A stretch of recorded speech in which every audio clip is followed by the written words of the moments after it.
مفتی طارق مسعود کے بیانات کے لیے مفتی صاحب کے اللہ فلا مضل له ومن يضلل فلا هادي له ونشهد ان لا اله الا الله وحده لا شريك له ونشهد ان محمدا عبده ورسوله صلی اللہ تعالی علیہ وعلى آلہ واصحابہ وبارک وسلم تسلیما کثیرا کثیرا اما بعد فاعوذ باللہ من الشیطان الرجیم بسم اللہ الرحمن الرحیم لا اقسم بهذا البلد وانت حل بهذا البلد ووالد وما ولد لقد خلقنا الانسان في كبد ایحسب ان لن يقدر عليه احد يقول اهلكت مالا لبدا ایحسب ان لم يره احد الم نجعل له عینین ولسانا وشفتین وهدیناه النجدین فلاقتحم العقبہ۔ سورہ بلد کی میں نے یہ آیات پڑھی ہیں۔ اللہ تعالیٰ سے دعا ہے اللہ تعالیٰ صحیح طرح سے بات کہنے کی، آپ سب کو سننے کی، سمجھنے کی، اور پھر ہم سب کو اللہ عمل کی توفیق عطا فرمائے۔ بیان کے آخر میں آپ لوگوں نے کچھ سوال پوچھنے ہوں تو وہ ابھی سے ذہن میں یا کہیں پیپر پہ لکھ کے رکھیں، کیونکہ لوگوں کے دماغ میں سوالات بہت زیادہ ہوتے ہیں، پھر شکایت بھی کرتے ہیں کہ فون نہیں اٹھاتے، جواب نہیں دیتے۔ تو میں تو خود پیشکش کر رہا ہوں آپ سوال پوچھیں۔ پہلے سے اس لیے بتا دیا کہ بعد میں جب بتاتے ہیں تو پھر لوگ کہتے ہیں ہماری دماغ میں سوال آ ہی نہیں رہا، تو اس لیے میں نے پہلے سے بتا دیا کہ آپ کے ذہن میں کوئی سوال ہو تو میرا خیال ہے اتنی دیر میں آ جائے گا جب تک بیان ختم ہوگا۔ تو کوئی بھی پوچھنا ہو تو پوچھ سکتے ہیں، گورنمنٹ کی طرف سے کوئی پابندی نہیں ہے۔ سورہ بلد کی میں نے یہ آیات تلاوت کی ہیں۔ اللہ تعالیٰ نے اس سورت میں انسان کے بارے میں بتایا کہ ہم نے انسان کو بڑی مشقتوں میں پیدا کیا ہے، ٹینشنوں میں ہے انسان۔ دنیا میں کوئی ایسا آدمی جو بالکل ریلیکس ہو، کسی قسم کی کوئی ٹینشن اسے نہ ہو، مارکیٹ میں تلاش کرنے سے آپ کو ایسا آدمی نہیں ملے گا۔ خاص طور پہ جو شادی شدہ ہے اس کے بارے میں تو میرا خیال ہے وہ میں اکثر بتاتا ہوں کہ ایک آدمی کی بیوی اس کا سر دبا رہی تھی اور کہنے لگی کہ کیا شادی سے پہلے بھی آپ کا کوئی سر دباتا تھا؟ اس نے کہا کہ پہلے درد ہوتا ہی نہیں تھا۔ مسائل ہیں، ٹینشنیں ہیں۔ اللہ قرآن میں کہتا ہے کہ میں نے انسان کو مشقت میں پیدا کیا، یعنی وہ ٹینشنوں کے ساتھ ہی جیے گا۔ یہ ہے کہ کسی میں ٹینشن کم ہوتی ہے، کسی پہ زیادہ ہوتی ہے، کوئی ٹینشن لیتے کم ہے، محسوس کم کرتے ہیں، فیل کم کرتے ہیں، کچھ پارسل کا انتظام ان کے پاس زیادہ ہوتا ہے، ٹینشنیں اپنی ٹینشن دوسروں کو پارسل کر رہے ہوتے ہیں۔ ایک طریقہ تو آپ کو بتا دوں ٹینشن پارسل کرنے کا۔ ایک صاحب کہنے لگے کہ میں نے ایک آدمی کا قرضہ دینا ہے، بڑی ٹینشن ہو رہی ہے، تنگ کر رہا ہے۔ میں نے کہا ٹینشن پارسل کر دو۔ کہہ رہے کیسے پارسل کروں؟ میں نے کہا اس کو بولو نہیں ہے۔ تو جو ٹینشن آپ کو ہو رہی ہے کس کو ہونا شروع ہو جائے گی؟ ہماری قوم تو یہی کر رہی ہے نا کہ اپنی ٹینشن دوسرے کو۔ خیر ابھی میرا ٹینشن پہ بیان نہیں ہے کہ ٹینشن کیسے ختم کی جاتی ہے، ٹینشن کا علاج کیا، یہ تو مستقل اس پر کئی بار بیان ہو چکا ہے۔ ابھی تو میں یہ بتانا چاہتا ہوں کہ ان پریشانیوں میں ہمیں سبق کیا ملتا ہے۔ قرآن نے اس صورت میں اس سبق کو ہائی لائٹ کیا، اس میں لیسن کیا ہے۔ ایحسب ان لن یقدر علیہ احد، یہ لیسن ہے، اس میں سبق ہے، یہ میسج ہے قرآن کا کہ تم جو اتنی پریشانیوں میں ہو، اس کا مطلب اس دنیا کے بادشاہ تم نہیں ہو، اس پہ کنٹرول تمہارا نہیں ہے۔ اس کے بعد بھی تم یہ سمجھتے ہو کہ تم پر کسی کو قدرت نہیں ہے، کوئی تم سے بڑا نہیں ہے، تو یہ تمہاری بھول ہے، یہ تمہاری غلط فہمی ہے۔ سمجھ میں آ رہی ہے بات؟ دنیا میں آج بڑا مسئلہ یہ ہے کہ ہر آدمی اپنے آپ کو محلے کا دادا اور محلے کا باپ سمجھنے لگا ہے۔ بیٹا اپنے آپ کو گھر کا سربراہ سمجھتا ہے، بیوی اپنے آپ کو گھر کا سربراہ سمجھتی ہے، اولاد اپنے آپ کو سمجھتی ہے کہ ہماری چلنی چاہیے اس گھر میں، عوام یہ سمجھتی ہے کہ اس ملک میں ہماری رائے چلنی چاہیے، سربراہ یہ سمجھتے ہیں کہ ہم نے ہی سب کچھ تھوپنا ہے اپنی مرضی سے۔ ہر آدمی یہ سمجھتا ہے کہ جو میری کھوپڑی میں آ رہا ہے وہ درست ہے، سامنے والے کی کھوپڑی جو کہہ رہی ہے بولو غلط ہے. تبھی اکثر یہ جملہ سنا ہوگا, بھائی میں اپنی رائے پہ چلتا ہوں, میں نہیں مانتا کسی کو, میرے دماغ میں آئے گا جو آئے گا میں وہ کروں گا. یہ ڈائلاگ بڑا اس کو سمجھا جاتا ہے یہ کسی کا مقلد نہیں ہے, یہ محقق ہے, یہ جو اس کی کھوپڑی میں آتا ہے یہ وہ کرتا ہے. دو انتہائیں ہیں جس میں اس وقت دنیا چل رہی ہے.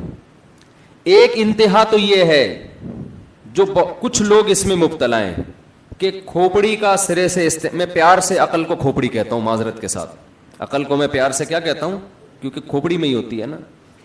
ایک دنیا میں قوم ایسی ہے جو سرے سے عقل کا استعمال کر ہی نہیں رہی ہے. ایسے لوگ بھی ہیں دنیا میں, اصل میں وہ بھی عقل کا استعمال کر رہے ہوتے ہیں, لیکن ان کی عقل ان کو یہ کہہ رہی ہوتی ہے کہ عقل کا بالکل استعمال کرو ہی نہیں. عقل وہ بھی استعمال کر رہے ہوتے ہیں لیکن غلط استعمال نا, کہ وہ کہتے ہیں عقل یہ ہمارے پیر صاحب ہیں, یہ ہمارے بزرگ ہیں, یہ ہمارے مرشد ہیں, یہ ہماری پرمپرا ہے, یہ ہمارا خاندان ہے, جو یہ کہے گا ہم نے اس کو فالو کرنا ہے. ہمارے معاشرے میں جو جہیز کا رواج ہے, ساری دنیا کے جس کو بھی بٹھاؤ بولے گا بےغیرتی ایک نمبر کی, لیکن چل رہا ہے مارکیٹ میں کہ نہیں چل رہا؟ کیا ہو گیا بھائی, جواب دینا پڑے گا آپ لوگوں کو یار. چل رہا ہے بےغیرتی ایک نمبر کی, لیکن چل رہی ہے مارکیٹ میں. کیسے چل رہی ہے؟ وہ ایک آدمی نے کہا نا کسی کو کہ بھائی ایک رشتہ ہے تمہارے لیے, لیکن تمہیں گھر داماد بننا پڑے گا. ہم سب کا ہم یہ لطیفہ سن کے ہنستے ہیں, لیکن ہم سب کی حالت ایسی ہی ہے جیسی اس لطیفے میں. تو بندے کو رشتہ نہیں مل رہا تھا, کسی نے کہا تمہارے لیے ایک خاتون کا رشتہ ہے لیکن تمہیں گھر داماد بننا پڑے گا. اس کو غصہ آیا, ایک دم غیرت جاگی. ارے یار یہ بے غیرتی, میں سسرال کے ٹکڑوں پہ پلوں گا ہے, یہ بے غیرتی, میرے بچے بھی سسرال کے ٹکڑوں پہ پلیں گے, یہ بے غیرتی. تو بغیرتی سوچ کے پھر خیال آیا کہ یار سہولت بہت ہے. سہولت کیا ہے؟ فری پھوکٹ کے مزے ہیں. تو بڑے جوش میں یہ بغیرتی آخر میں کہہ رہے قبول ہے. آخر میں کہتا ہے کیا ہے؟ قبول ہے یار. بغیرتی چھوڑو, بغیرتی کیا ہوتی ہے, مزے کتنے آپ خود اندازہ لگاؤ نا. اپنے خرچے پہ پالنا آسان ہے کیا؟ تو سسرال کے خرچے پہ پلو. خدا کی قسم بغیرتی گئی ایک طرف, مزہ ہے یا نہیں ہے؟ آپ لوگ نئے لوگ ہیں, ایک مزے پہ ایک لطیفہ لازمی سناتا ہوں میں. جو بیچارے پرانے ہیں ان سے پیشگی معذرت, کیونکہ کچھ لطیفے میرے بڑے پرانے ہو گئے ہیں, لوگ سن کے تھک گئے ہیں. لیکن یہاں بہت سارا نیا مجمع بیٹھا ہوا ہے تو وہ اس میں مزہ بہت آتا ہے اس میں, اور وہ جو میں میسج دینا چاہ رہا ہوں نا وہ بھی لطیفے سے اچھی طرح سمجھ میں آئے. ایک آدمی کہیں رشتہ لینے کے لیے گیا تو لڑکا چائے میں بسکٹ ڈبو کے کھا رہا تھا. تو لڑکی کے ابا نے دیکھا ایٹیٹیوڈ نہیں ہے, اس کو تمیز نہیں ہے, انکار کر دیا. یہ باہر نکلا, اپنے ہوتے رہ جانے والے سسر سے کہتا ہے حضرت آپ نے انکار کر دیا, افسوس بہت ہوا, لیکن ڈبو کے کھانے کا اپنا ہی مزہ ہے. ڈبو کے کھانے کا اپنا ہی مزہ ہے. تو بےغیرتی اپنی جگہ, جہیز لعنت ہے, بےغیرتی ہے, بچیاں گھروں میں برباد ہو رہی ہیں, لیکن یار لینے کا اپنا ہی مزہ ہے. تو ایک دنیا میں وہ قوم ہے جو عقل سرے سے استعمال کرتی ہی نہیں ہے. باپ دادا کی, اس میں صرف ہندو سکھ عیسائی نہیں ہے, اس میں بہت سے مسلمان بھی مبتلا ہیں. ہماری رسومات, ہماری قوم, ہماری پرمپرا, ہمارے باپ, ہمارے اماں کیا کرتی تھیں, ابا کیا کرتے تھے, لوگ کہہ رہے ہوتے نا ہماری روایات ہیں یہ. اور بھائی روایات کا رزلٹ کیا نکل رہا ہے, اس کا بیڑا غرق ہو رہا ہے سوسائٹی کا. تو چھوڑو روایات کو, یہ روایات ہیں. انہی روایات میں میرا ٹاپک نہیں ہے, لیکن وہ ایک شادی بھی ہماری روایات ہیں. اب جن گھروں میں جا کے دیکھو لڑکیوں کے لیے بندہ ہی شارٹ ہے مارکیٹ میں, تو کہاں سے ان کمبختوں کی شادیاں ہوں گی بتاؤ نا. ان بیچاریوں کا کیا ہوگا؟ کوئی لڑکی طلاق ہو جائے, بیوہ ہو جائے. ابھی پچھلے ہفتے خاتون نے بتایا کہ شوہر 1 روپیہ خرچہ نہیں اٹھاتا, 1 روپے کا خرچہ شوہر نہیں اٹھاتا, بیرون ملک میں ہے, پیسے نہیں بھیجتا. یہ جوان بیوی ہے. جو لوگ اس کے ساتھ تعاون کر رہے ہیں انہوں نے اب غلط نظریں اس پہ ڈالنا شروع کر دی ہیں. میں نے کہا کہ آپ اس سے خلا لے لیں, خلا لے کے کہیں اور شادی کر لیں. اس نے کہا خلا تو میں لے لوں لیکن کوئی شادی کرنے کے لیے تیار, بچوں کے ساتھ کوئی شادی کرنے کے لیے تیار بولو نہیں. جو خرچہ دے رہے ہیں نا وہ بھی کہتے ہیں شادی نہیں کریں گے ہم. تو میں تو کہتا ہوں کہ اگر میں وزیر اعظم بن گیا میں ڈنڈے مار مار کے شادیاں کراؤں گا. ابھی تو صرف بیان سن کے برداشت کر لو آپ لوگ, آپ سے ابھی دوسری شادی کا بیان برداشت نہیں ہو رہا نا. میں وزیر اعظم بن گیا, میرا بیان آیا تھا پہلی شادی, تو میں پہلی نہیں دوسری بھی ڈنڈے مار مار کے کراؤں گا. یہ قوم کا حل ہے, یہ اس کے علاوہ حل نہیں ہے. جب آپ کی بیٹیاں بڑی ہوں گی اس وقت آپ سوچنا کیا گزرتی ہے جن کی شادیاں نہیں ہو رہی ہوتی. اچھا اس میں ایک اور بات کر کے میں آگے چلتا ہوں, یہ میرا ٹاپک نہیں ہے لیکن بات آ گئی ہے تو ایک چھوٹی سی بات. اس میں میرے پاس لوگ آتے ہیں کہ مفتی صاحب میں دوسری شادی کرنا چاہتا ہوں, میرے ساتھ مالی تعاون کر دیں. تو ایسے لوگوں کے لیے بھی میں ایک کوڑا لٹکا کے رکھوں گا. سمجھ میں آ رہی ہے بات؟ کمبخت, ہم تجھے سپورٹ کرنے کے لیے شادی کروا رہے تیری, اس لیے نہیں کروا رہے کہ تجھے ہم سپورٹ کرنا شروع کر دیں. سمجھ میں آ رہی ہے بات کہ نہیں آ رہی ہے؟ تو چندے لے لے گئی تو نے کرنی ہے تو چھوڑ, تو نہیں کر, پھر وہ کرے جو کرنے کا اہل ہے وہ کرے نا. پھر یہاں لوگ کہتے ہیں پھر آپ غریبوں کو بھی آپ تو 2 شادیوں کا مشورہ دیتے ہو. بھائی ہم غریبوں کو اس لیے مشورہ دیتے ہیں کہ ٹرائی مارتے رہو, ہو سکتا ہے کوئی آپ سے بھی زیادہ غریب ہو وہ آپ کو مل جائے. کیونکہ یہ فیصلہ کہ مالدار کون ہے غریب کون ہے یہ میں نے یا آپ نے نہیں کرنا, یہ لڑکی والوں نے کرنا ہے. اب لڑکی کے باپ کی آمدن 10,000 ہے, اس کو وہ لڑکا مالدار لگے گا جس کی آمدن 20,000 ہے. وہ کہیں گے یار ہم میرے لیے 6 بیٹیاں 10,000 میں پالنا مشکل ہے, تو کم از کم سوکھی روٹی کھلا دے گا. تو اس لیے ٹرائی سب مارے ہیں, غریب بھی امیر بھی. ملے گی زیادہ تر کس کو؟ وہ اتنی لڑکی والے ظاہر ہے ترجیح اس کو دیں گے نا. سمجھ میں آ رہی ہے بات کہ نہیں آ رہی ہے؟ اسی طرح بعض دفعہ یہ ہوتا ہے کہ میں شادیوں کی باتیں کرتا ہوں, اللہ کا فضل ہے, مجھے اس پہ فخر ہے, مجھے اس میں کوئی وہ نہیں ہے کہ عیب کی بات نہیں ہے. لوگ مجھے کہتے ہیں شادیوں بات کرتا ہے, اپنی شادیوں پہ تھوڑی بات کر رہا ہوں میں تو آپ لوگ کے لیے بات کر رہا ہوں اور معاشرے کے لیے سوسائٹی کے لیے بات کر رہا ہوں میں.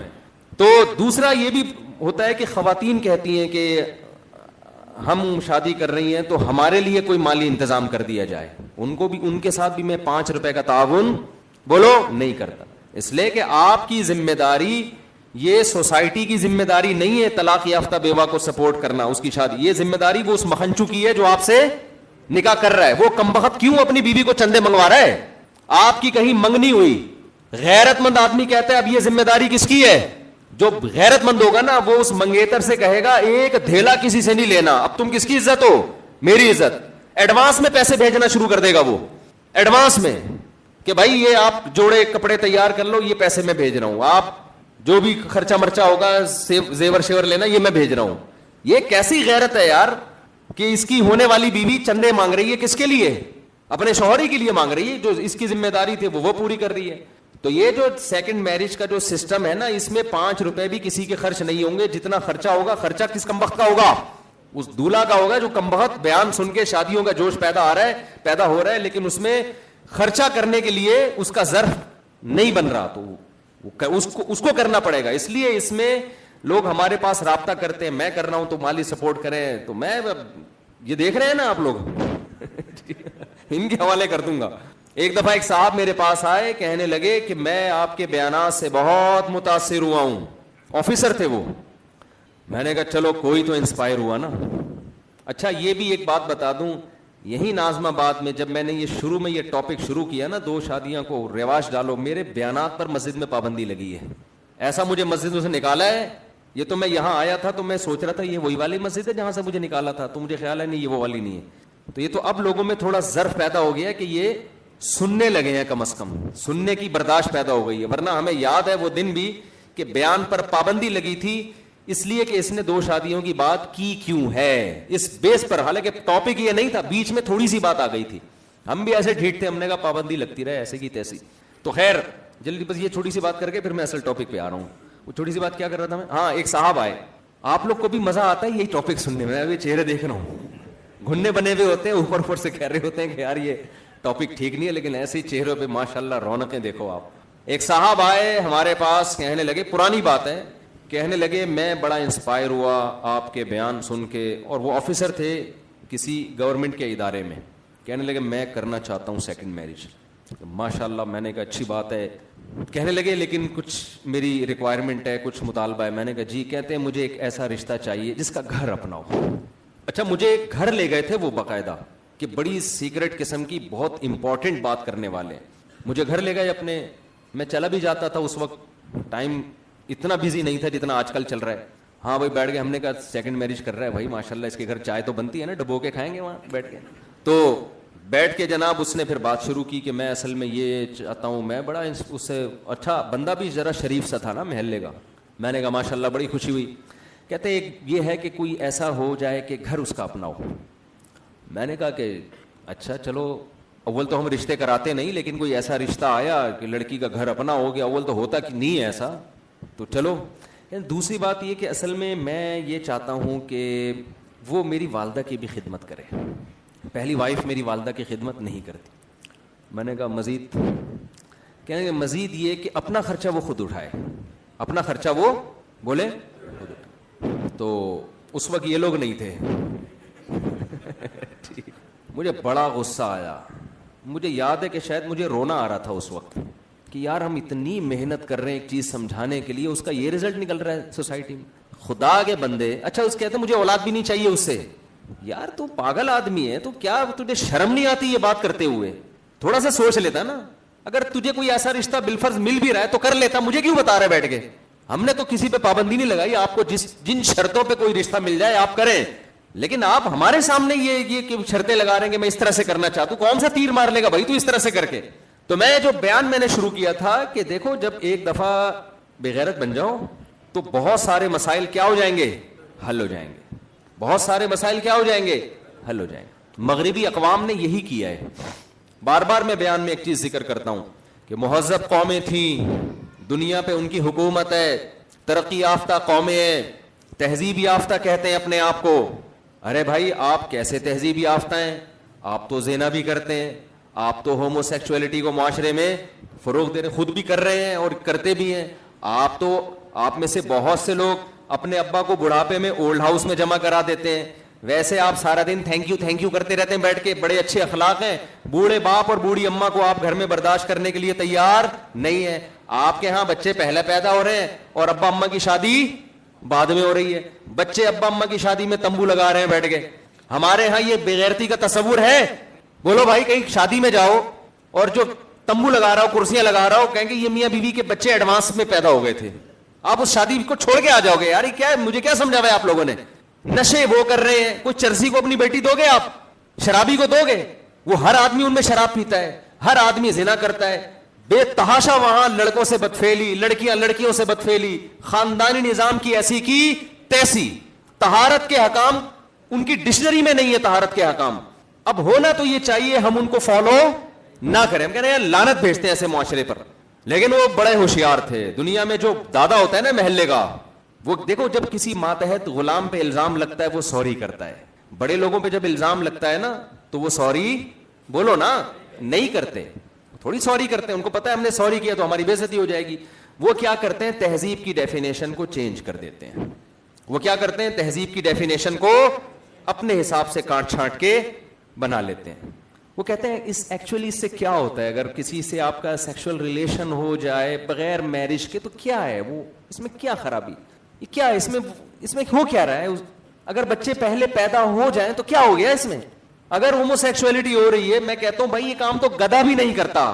آج کل چونکہ یہ قانون پاس ہوا ہے نا, اس لیے میں اس کے خلاف زیادہ چیخ رہا ہوں. یہ کام گدھا بھی نہیں کرتا ہے.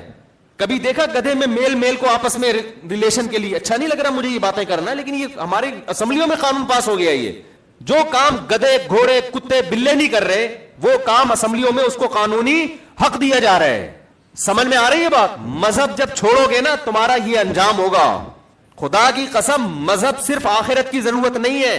دنیا میں انسان اور گدھوں میں فرق کرنے کے لیے بھی کیا چیز چاہیے؟ اسلام چاہیے ہمیں. اسلام کے علاوہ ہمارے پاس انسان بننے کے لیے کوئی راستہ نہیں ہے. اب تو میں ہندوؤں سے کہہ رہا ہوں, سکھوں سے کہہ رہا ہوں کہ اپنا خاندانی نظام بچانا ہے, انسانوں کی طرح زندگی گزارنی ہے. خدا کی قسم تمہارے پاس اسلام کے علاوہ کوئی اور آپشن نہیں ہے, ورنہ تمہاری اولادیں بھی لڑکا لڑکے سے, لڑکیاں لڑکیوں سے, تمہارا سارا فیملی سسٹم تباہ ہو جائے گا. جانوروں میں ہمیں 2 قسم کے جانور ملتے ہیں, ایک جوڑے بنا کے رہتے ہیں اور ایک بغیر نکاح کے رہتے ہیں. تو جو پیئرنگ کر کے رہتے ہیں وہ ذرا مہذب لگتے ہیں, وہ وفادار ہوتے ہیں. گدھے گھوڑے تھوڑی وفادار ہوتے ہیں. آپ گدھے سے پوچھیں تیری کتنی اولاد ہے, اس کو پتا ہوگا. کیا ہمیں کیا پتا ہے, ہمارے اتنے لوگوں سے ریلیشن ہوا ہے, اتنی گدھیوں سے ریلیشن ہوا ہے, ہمیں کیا پتا یار. گدھی کو پتا ہوتا ہے یہ میرا بچہ ہے, گدھے کو نہیں پتا ہوتا. جس معاشرے میں میرج سسٹم ختم ہو جائے اس میں باپ کو نہیں پتا ہوتا میری اولادیں کتنی ہے, نہ بیٹے کو پتا ہوتا ہے. جس معاشرے میں نکاح کا رواج ہوتا ہے وہاں سوسائٹی مضبوط ہوتی ہے. صرف باپ کا نہیں, چچا کا بھی پتا ہوتا ہے, تایا کا بھی پتا ہوتا ہے, بھابھی کا پتا ہے, نند کا پتا ہے, جٹھانی کا پتا ہے, خالہ کا پتا ہے, پھپھی کا پتا ہے, بھتیجوں کا پتا ہے, بھانجیوں کا پتا ہے. سمجھ میں آ رہی ہے بات کہ نہیں آ رہی ہے؟ میرا خیال ہے نہیں آ رہی ہے سمجھ میں. کچھ لوگ گردن نہیں ہلا رہے, شاید کچھ مسئلہ ہے, ڈاکٹر نے منع کیا ہوا ہے ہلنے جلنے سے ان کو. تو مجھے احساس ہوگا نا آپ میرے ساتھ ہیں تو مجھے بات کرنے میں ذرا سکون ملے گا. تو خیر یہ تو کہاں ہم نکل لیے. اصل تو میں بغیرتی پر بیان کر رہا تھا. اصل میں بیان کر رہا تھا کس پر کر رہا تھا؟ بغیرتی پہ کر رہا تھا. تو اسی ٹاپک پہ واپس آ جاتا ہوں. تو میں یہ عرض کر رہا تھا کہ دنیا میں کچھ لوگ ایسے ہیں جو کلچر کو فوکس کرتے ہیں, اپنی پرمپرا کو دیکھتے ہیں, اپنی روایات کو دیکھتے ہیں. وہ روایات چاہے بے غیرتی پر مبنی ہو, بے حیائی پر مبنی ہو, اس سے سوسائٹی کی ایسی کی تیسی ہو رہی ہو, لیکن اپنی کھوپڑی کا وہ استعمال نہیں کرتے. یہ وہ لوگ ہیں جو ہم لوگ ہیں, جو مذہبی, جو غلط مذہبوں کو فالو کرتے ہیں. ہندو کیوں ہے؟ اس کے ابا ہندو تھے, اماں ہندو تھیں. یہی چل رہا ہے نا. گائے کا گوشت کیوں نہیں کھا رہے بھائی ہمارے پنڈت جی نے منع کیا ہے. او بھائی پنڈت جی کیوں نہیں کھا رہے گائے کا گوشت؟ جی ہمارا مذہب یہ کہتا ہے. بھائی تمہارا مذہب یہ کیوں کہہ رہا ہے؟ یہ تو ساری مخلوق, آپ خدا کو بھگوان کہتے ہیں تو ہم بھگوان ہی فرض کر لیتے ہیں. بھگوان نے ساری مخلوق کس کے لیے بنائی ہے؟ گائے ہماری خدمت کے لیے بنی ہے, ہم گائے کی خدمت کے لیے تھوڑی بنے. لیکن جی عقل استعمال نہیں کرنی. ایسے لوگوں کو قرآن بار بار کیا کہتا ہے؟ افلا تعقلون, تم عقل سے کام کیوں نہیں لیتے؟ ان فی ذلک لآیات لأولی الالباب, اس میں نشانیاں ہیں عقل مندوں کے لیے. لیکن ان آیات میں جن لوگوں کا تذکرہ ہے جو میں نے ابھی تلاوت کیے ہیں, ان لوگوں کا نہیں ہے. ان آیات میں ان لوگوں کا ہے جو یہ سمجھ بیٹھتے ہیں چند کامیابیاں دیکھ کے کہ ہم عقل کل ہیں, ہمیں عقل استعمال کرنے کے لیے خدا سے پوچھنے کی ضرورت نہیں ہے. مذہب سے اور خدا سے, اللہ سے آگے نکلنے کی کوشش کرتے ہیں. یہ طبقہ بھی ہماری سوسائٹی میں اب ہول سیل کے حساب سے پیدا ہو رہا ہے. پہلا والا طبقہ مارکیٹ سے کیا ہو رہا ہے؟ شارٹ ہو رہا ہے, سمٹ رہا ہے وہ. دوسرا والا طبقہ کیا ہو رہا ہے؟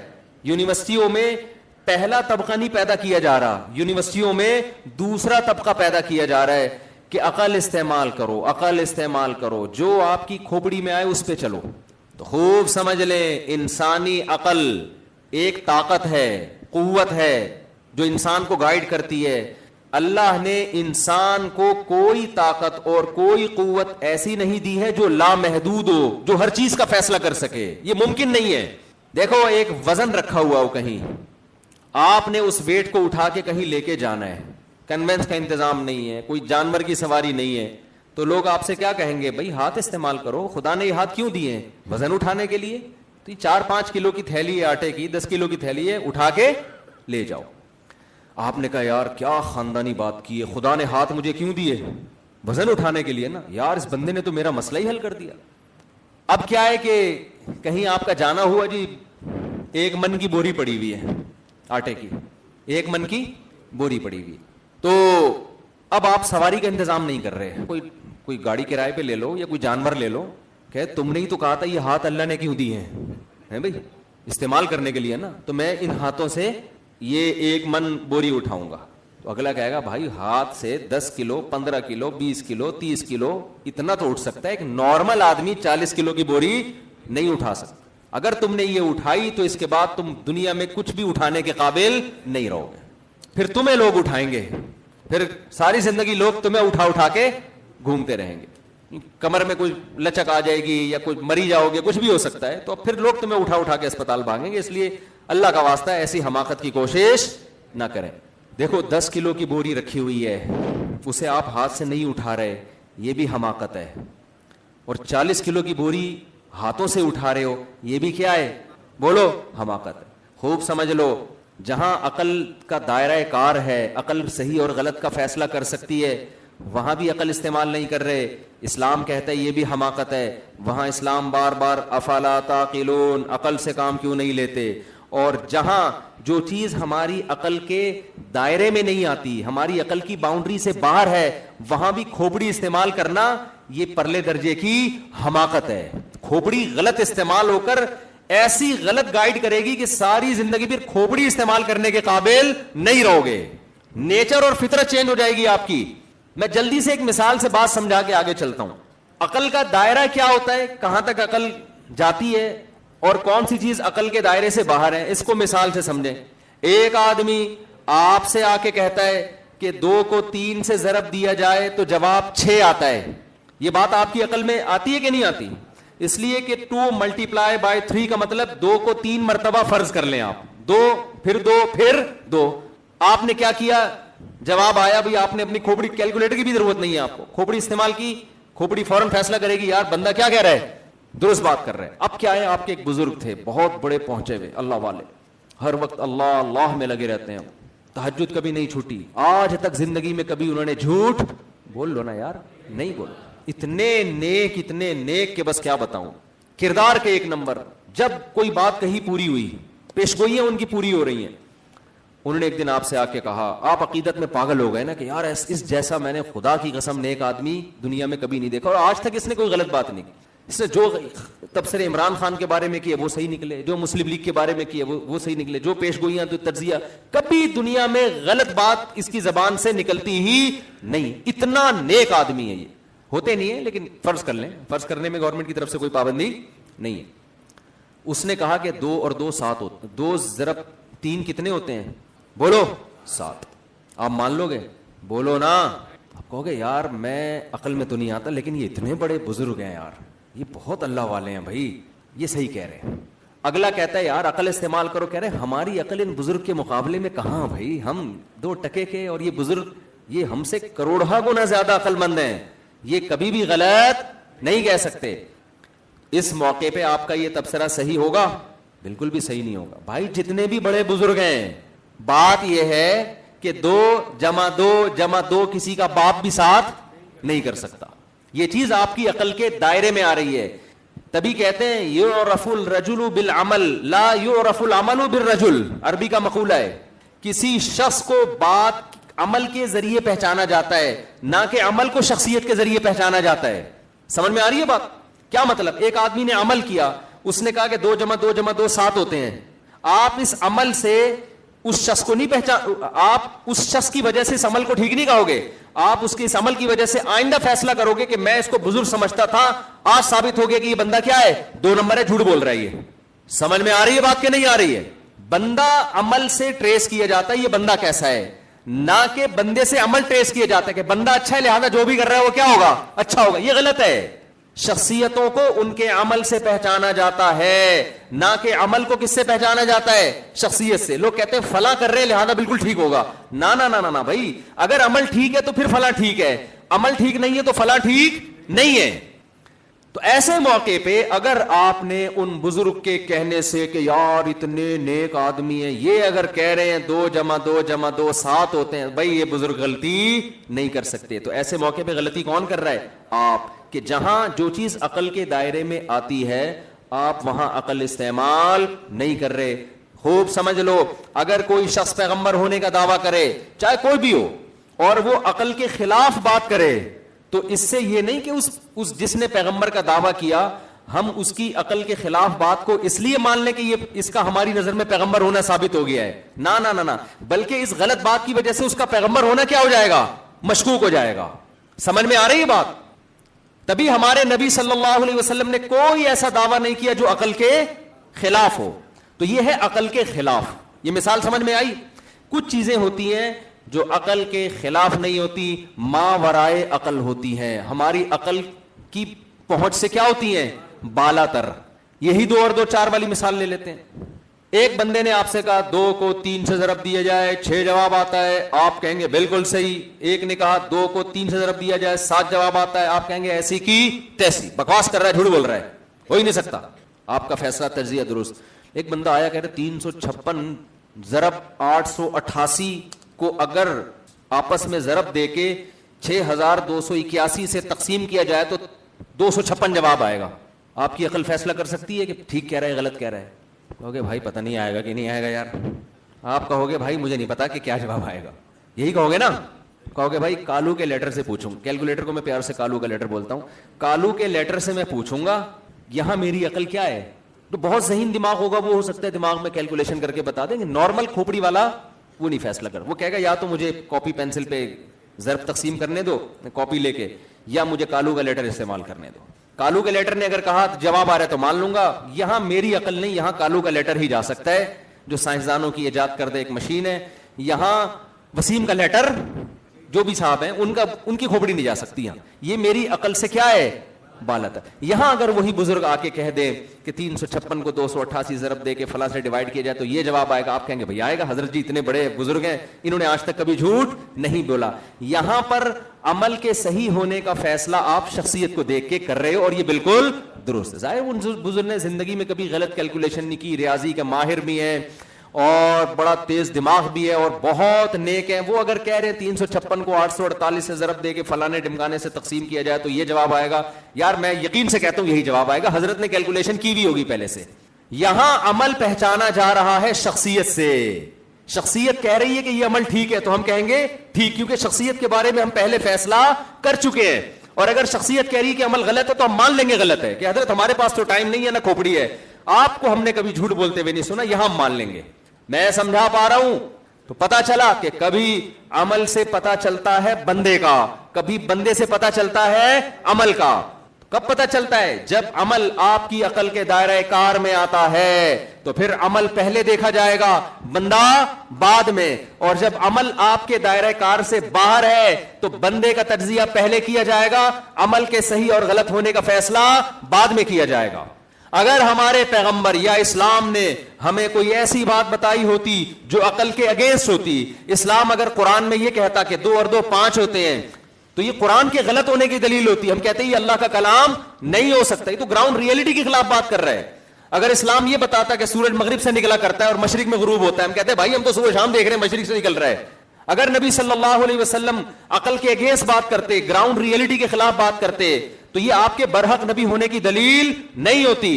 لیکن کچھ باتیں ایسی ہیں جو ہماری عقل سے کیا ہیں, بالا تر ہیں.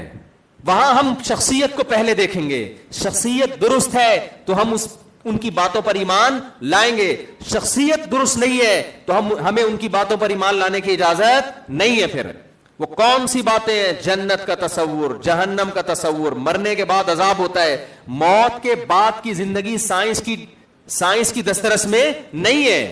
ہمیں بتایا کہ ایک اور جہان ہے, وہ جہان سائنس, وہ مادی زندگی تھوڑی ہے جو سائنسدان ٹریس کرے گا اس کو بیٹھ کے.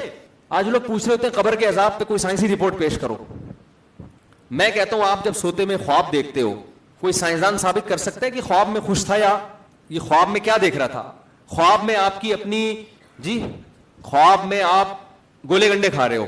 یہ انڈیا والوں کو گولا گنڈا سمجھ میں نہیں آتا, گول گپے کھا رہے ہو, حالانکہ انڈیا سے ہی آیا ہے گولا گنڈا, مجھے جہاں تک معلومات ہیں. آپ گول گپے کھا رہے خواب میں, آپ نے خواب دیکھا نا آپ پہ کیا گزر رہی ہے. آپ جا کے کسی سائنٹسٹ سے پوچھو گے, سائنسدانوں سے پوچھو گے کہ میں نے خواب میں کیا کھایا, وہ بتا سکتا ہے؟ کہے گا بھائی سائنس جو ہے نا جاگتی حالت کو تو ٹریس کر سکتی ہے, سونے کے بعد آپ کی کھوپڑی کیا کیا دیکھ رہی ہے یہ چیز سائنس کی دسترس سے باہر ہے. مرنے کے بعد انسان پہ کیا احوال آ رہے ہیں, وہ عیش والی زندگی گزار رہی ہے اس کی روح یا تکلیف میں اس کی روح زندگی گزار رہی ہے, یہ چیز سائنس کی پہنچ سے باہر ہے. لہذا اس میں سائنسدانوں سے نہیں پوچھا جائے گا. انسانیت کی ابتدا کیسے ہوئی, یہ چیز سائنس کی پہنچ سے بالا تر ہے. تبھی سائنسدان اس بارے میں پھینکتے رہتے ہیں, مختلف نظریات لاتے رہتے ہیں. وہ ساری تھیوریز ہوتی ہیں, نظریات ہوتے ہیں, وہ حقائق اور ریسرچ نہیں ہوتی. وہ مجھ سے ایک صاحب لاہور میں ملے, وہ ڈاروین کے نظریہ انہوں نے پڑھا ہوا, بڑا یونیورسٹی میں پڑھے نا. کہہ رہے میں نے وہاں یونیورسٹی کے ایک پروفیسر سے جو ڈاروین سے بڑے متاثر تھے, ان سے میں نے کہا کہ سر میں اس نظریے کو غلط مانتا ہوں. انہوں نے کہا کیوں؟ کہہ رہے میں نے کہا یہ جو نظریہ 2.5 سال سے نظریہ ہی ہے, اب تک تحقیق سے ثابت نہیں ہوا, میں اس کو کیسے صحیح مان لوں؟ 250 سال ہو گئے, اب تک سائنسدان اس بارے میں یقینی فیصلہ نہیں کر سکے. کیوں نہیں کر سکے؟ انسانیت کی ابتدا کے وقت کوئی سائنسدان موجود نہیں تھا. تو یہاں سائنس اندھی ہے, وہ نہیں فیصلہ کر سکتی. یہاں مذہب نے ہمیں بتایا, کیا بتایا؟ تمہاری ابتدا مٹی سے ہوئی ہے. آدم کو اللہ نے کس سے بنایا؟ مٹی سے. اور ان کی بیوی کو آدم کے جسم سے بنایا, اور دونوں کے ملاپ سے پھر بث منہما رجالا کثیرا ونساء, ان دونوں کے ملاپ سے کروڑوں اور اربوں مردوں اور عورتوں سے اللہ نے دنیا کو بھر دیا. اسلام کا یہ نظریہ سائنس کے اگینسٹ نہیں ہے, بلکہ ایسی بات اسلام نے کی ہے جو سائنس کی پہنچ سے بالاتر. ہاں یہ ضرور ہے کہ اسلام کے اس نظریے کے برحق ہونے پر لاکھوں سائنسی شواہد موجود ہیں. اگر کوئی کھوپڑی استعمال کرے نا تو وہ کہے گا واقعی ایسے ابتدا ہوئی ہے, اس کے علاوہ کوئی اور ابتدا کا طریقہ بنتا ہی نہیں ہے. ابھی اس کے دلائل کیا ہے, میں ڈارون پہ نہیں جاؤں گا, ابھی میں تو کوشش کر رہا ہوں جو میرا ٹاپک ہے میں اس کو جلدی سے سمیٹوں. تو میں آپ سے یہ عرض کرنا چاہتا ہوں کہ مذہب کبھی بھی عقل کے خلاف بات نہیں کرتا. ہاں کچھ باتیں ہمیں لگتی ہیں عقل کے خلاف, وہ کسی پڑھے لکھے سے پوچھیں گے تو بتا دے گا بھائی یہ عقل کے خلاف نہیں ہے, یہ کنایات ہیں یا مجاز ہے یا مثالیں ہیں, یہ وہ عقل کے خلاف نہیں. تو اعتدال کا راستہ کیا ہے کہ جہاں آپ کی عقل فیصلہ کر سکتی ہے وہاں فیصلہ کس سے کرواؤ, بولو, عقل سے. لیکن جو چیزیں آپ کی عقل سے بالاتر ہیں وہاں کس سے فیصلہ کروانا ہے, بولو نا بھائی, اللہ سے فیصلہ کروانا. اور اللہ نے اپنا قانون قرآن کے علاوہ کہیں اور نازل نہیں کیے, اور کوئی دعویٰ کر بھی نہیں سکتا. یہ اسلام ہی دعویٰ کر سکتا ہے, مسلمان ہی دعویٰ کر سکتا ہے کہ میرے پاس اللہ کا کلام ہے, کیونکہ کلام اللہ کے جو احکام ہیں وہ بھی نیچر کو اپیل کرتے ہیں. قرآن کے جو احکام ہیں نا وہ بھی نیچر کو کیا کرتے ہیں, اپیل, اور محفوظ بھی وہی ہے. دنیا میں کوئی یہ دعویٰ نہیں کر سکتا کہ میرے پاس جو دستاویز ہے یہ آرڈر کس کے ہیں, اللہ کے. وہ آرڈر ایسے ہیں کہ ان آرڈر کو دیکھ کے انسان کہہ دے گا خدا کے ایسے آرڈر ہو نہیں سکتے. تو اب میں آپ اصل بات کی طرف آتا ہوں, جو اصل میرا موضوع شروع ہوا تھا. قرآن یہ کہتا ہے کہ تم اتنی پریشانیوں میں, اتنی ٹینشنوں میں, اس سے ایک سبق حاصل کیا کرو کہ تم اس دنیا کے آقا اور مالک نہیں ہو. تمہاری عقل کے اوپر, تمہاری طاقت کے اوپر ایک اور طاقت ہے جسے کیا کہا جاتا ہے, انگلش میں گاڈ کہتے ہیں, فارسی میں خدا کہتے ہیں. اور جو قرآن نے خود اس رب کا نام رکھا, وہ نام کیا رکھا, اللہ رکھا ہے. سمجھتے ہو کہ نہیں سمجھتے؟ تو ساری ہماری کاوشیں اور طاقتیں وہ کس کے تحت ہیں, اللہ کے. تو ہم نے اللہ سے آگے نکلنے کی کوشش نہیں. آج مسئلہ یہ ہو رہا ہے کہ جو عقل پرست لوگ ہیں وہ اللہ سے آگے نکلنے کی کوشش کرتے ہیں. اللہ سے آگے نکلنے کی کوشش دو طرح سے ہوتی ہے, وہ میں بتا دیتا ہوں تاکہ ان دونوں طریقوں سے آپ بچیں. ایک کوشش تو وہ جو ملحد اور کافر لوگ کرتے ہیں, ایک کوشش وہ جو کون کرتا ہے, کافر. وہ کوشش وہی ہے جو میں نے بتایا, وہ کہتا ہے صحیح اور غلط کا فیصلہ میری کھوپڑی کرے گی, میں مولویوں سے نہیں پوچھوں گا, مفتیوں سے نہیں پوچھوں گا, علماء سے نہیں پوچھوں گا, قرآن سے نہیں پوچھوں گا, حدیث سے نہیں پوچھوں گا, یہ نہیں دیکھوں گا فقہا کی کیا رائے ہے اس بارے میں, بلکہ میں خود فیصلہ کروں گا. یہ وہ لوگ ہیں جو یورپ اور امریکہ میں رہتے ہیں, ان کی سیکولر ریاستیں جسے کہا جاتا ہے. تو انہوں نے کیا کر دیا, انہوں نے جو سوسائٹی کا بیڑا غرق کر, کیونکہ عقل بہت سی جگہوں پہ عاجز آ جاتی ہے. انہوں نے کہا بھائی ہومو سیکسولیٹی میں کیا ہے, عقل کے کیا خلاف ہے, وہ بھی کہہ رہا ہے راضی, یہ بھی راضی, دونوں کو مزہ آ رہا ہے, تو کسی کو تکلیف کیوں ہو رہی ہے. عقل کیا کہے گی, آپ بیٹھ کے آپ عقل کی دلائل کے جواب دے سکتے ہو, آپ عاجز آ جاؤ گے بھائی. آپ بولو گے بغیرتی ہے, وہ کہیں گے بغیرتی کی ڈیفینیشن کیا ہے, کوئی ڈیفائن کر سکتا ہے بغیرتی کو؟ بھائی کچھ چیزیں محسوس ہوتی ہیں, ان کو ڈیفائن, یہ محسوس ہونے والی چیز ہے, اس کی کوئی ڈیفینیشن. اصل میں دنیا نا ہر چیز کو ڈیفینیشن سے سمجھتی ہے. بہت سی چیزیں انتہائی آسان ہوتی ہیں, ڈیفائن کرنے جاؤ مشکل بن جاتی ہیں. وہ مثال کے طور پر میں آپ سے کہتا ہوں جگ لے کر آؤ, آپ کہتے ہیں یار جگ پتہ نہیں کس کو بولتے ہیں, مفتی صاحب آپ جگ کی ڈیفینیشن بیان کریں. میں چونکہ سائنس کا طالب علم ہوں, میں ہر چیز از کالڈ جگ, جیسے ایک جس قوم کا واقعہ وہ نہیں سناؤں گا, وہ پھر غیر مسلم قوم ہے, وہ ناراض ہو جاتے ہیں. کسی سے پوچھا بچے سے کہ بیٹا نیوٹن کا قانون تمہیں یاد ہے, پہلا قانون, اس نے کہا یاد ہے, آدھا یاد ہے, آخر سے وہ بھی. اس نے کہا چلو آخر سے آدھا سنا دو. اس نے کہا از کالڈ نیوٹنز لا, آخر سے آدھا یاد. تو ہر چیز کو لوگ کہتے ہیں نا سائنٹیفک طریقے سے سمجھیں, مسلط کر لیے سائنسدانوں کو اپنے اوپر. تو اب کیا ہے, میں آپ سے کہتا ہوں جگ لے کر آؤ. اتفاق سے آپ کو جگ کا مطلب نہیں پتا تھا. آپ کہنے سر آپ ذرا ڈیفائن کر دیں جگ کی ڈیفینیشن. میں کہوں جگ وہ آلہ ہے جس میں پانی بھرا جاتا ہے, آپ بالٹی اٹھا کے لے آئے. میں کہوں جگ وہ آلہ ہے جس میں عام طور پر پینے کا پانی ڈالا جاتا ہے, آپ گلاس اٹھا کے لے آئے. میں کہوں جگ اصل میں اس برتن کو کہتے ہیں جس میں بالٹی سے کم اور گلاس سے زیادہ پانی ہو, آپ لوٹا اٹھا کے لے آئے. جتنی ڈیفائن کرتے ہو پھنستے چلے جاؤ گے آپ. میرا خیال ہے 6-7 مہینے کے بعد جا کے آپ کی سمجھ میں آئے گا کہ یہ کیا منگوا رہے ہیں مجھ سے. اس سے بہتر نہیں ہے میں اٹھاؤں گلاس, میں بولوں اس میں لے آ بھائی, تو سوری جگ دکھاؤں بھائی اس کو بولتے ہیں, اس میں لے آ پانی. سمجھ میں آ رہی ہے بات؟ غیرت, حیا, شرم, بخل, کنجوسی, یہ وہ چیزیں نہیں ہیں جن کو آپ لفظوں میں ڈیفائن کریں. یہ محسوس ہونے والی چیزیں ہیں, اور یہ ڈیفائن نہیں کی جا سکتی, لیکن انسان کو انسان کا بچہ بنانے میں سب سے زیادہ ان چیزوں کا دخل ہے. یہ چیزیں نکل جائیں تو انسان میں اور گدھے گھوڑے میں کوئی فرق امپورٹنٹ اتنی ہے کہ انسان کو انسان کا بچہ یہ چیزیں بنا رہی ہیں, لیکن ڈیفائن کرنا ممکن نہیں ہے. اسی وجہ سے یہ پیغمبروں سے سیکھی جاتی ہے. غیرت مند لوگوں کے پاس بیٹھو گے تو غیرت خود بخود ٹرانسفر ہو جائے گی, بے غیرتوں کے پاس بیٹھو گے تو کیا آ جائے گی؟ بے غیرتی آ جائے گی. انتہائی امپورٹنٹ چیزیں ہیں, لیکن لفظوں میں ان کو ڈیفائن نہیں کیا جا سکتا. حیا کیا چیز ہے؟ لفظوں میں ڈیفائن کر سکتے ہو؟ نہیں ہو سکتا لفظوں میں ڈیفائن. سخاوت کیا چیز ہے؟ کوئی معیار ہے کہ اتنا پیسہ خرچ کرو تو سخی بن جاتا ہے؟ ہر قوم کا اپنا معیار ہے. کنجوسوں کے ہاں چمنی دے دو گے, کہیں گے یار آج تو اس نے حاتم طائی کی قبر پہ لات مار دی, اتنا سخی آدمی. اور سعودی عرب میں کسی عرب کے ہاں جاؤ, وہ بکرے کھلا کے بھی سمجھ رہا ہوگا ہاں میں نے آپ کا اکرام. عربوں میں بڑی سخاوت ہم نے دیکھی ہے, وہ سمجھ رہا ہے بکرا کھلایا حضرت جی کو میں نے, صحیح ہے نا, وہ شرمندہ ہو رہے ہوتے ہیں کہ یار. تو ہر قوم کا اپنا معیار ہے.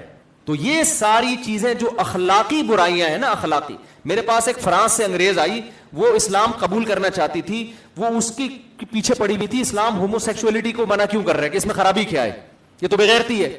اصل میں جو میرے پاس جواب تھا نا وہ میں نے اس کو دیا نہیں, کیونکہ وہ جواب دینا بھی ایک بڑی, ہم تو اتنے شرمیلے ہیں نا کہ ہمیں وہ صحیح جواب دیتے ہوئے شرم آ رہی ہوتی ہے.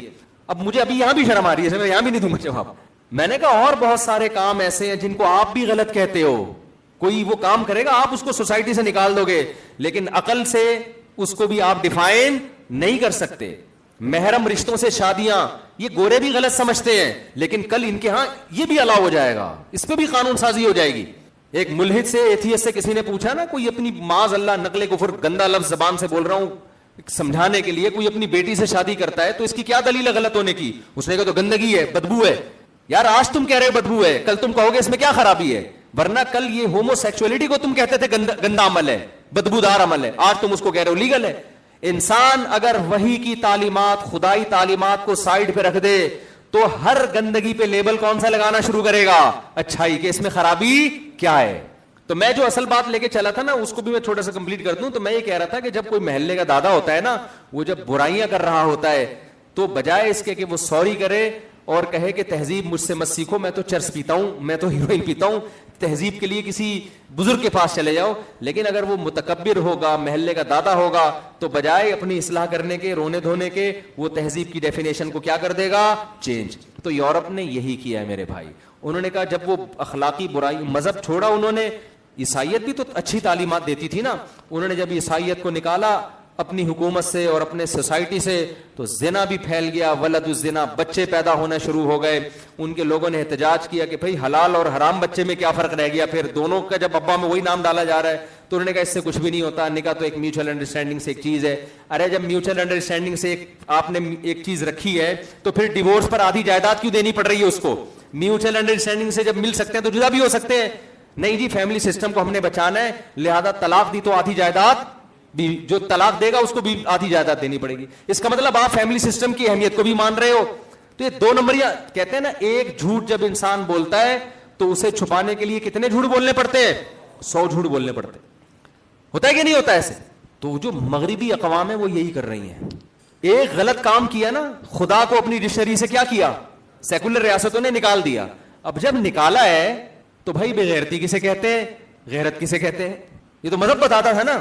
قرآن نے کیسے مزے سے بتا دیا, حرمت علیکم امہاتکم وبناتکم واخواتکم وعماتکم وخالاتکم وبنات الاخی وبنات الاخت وامہاتکم اللاتی ارضعنکم واخواتکم من الرضاعہ وامہات نسائکم وربائبکم اللاتی فی حجورکم من نسائکم اللاتی دخلتم بہن فإن لم تکونوا دخلتم بہن فلا جناح علیکم وحلائل ابنائکم الذین من اصلابکم وان تجمعوا بین الاختین.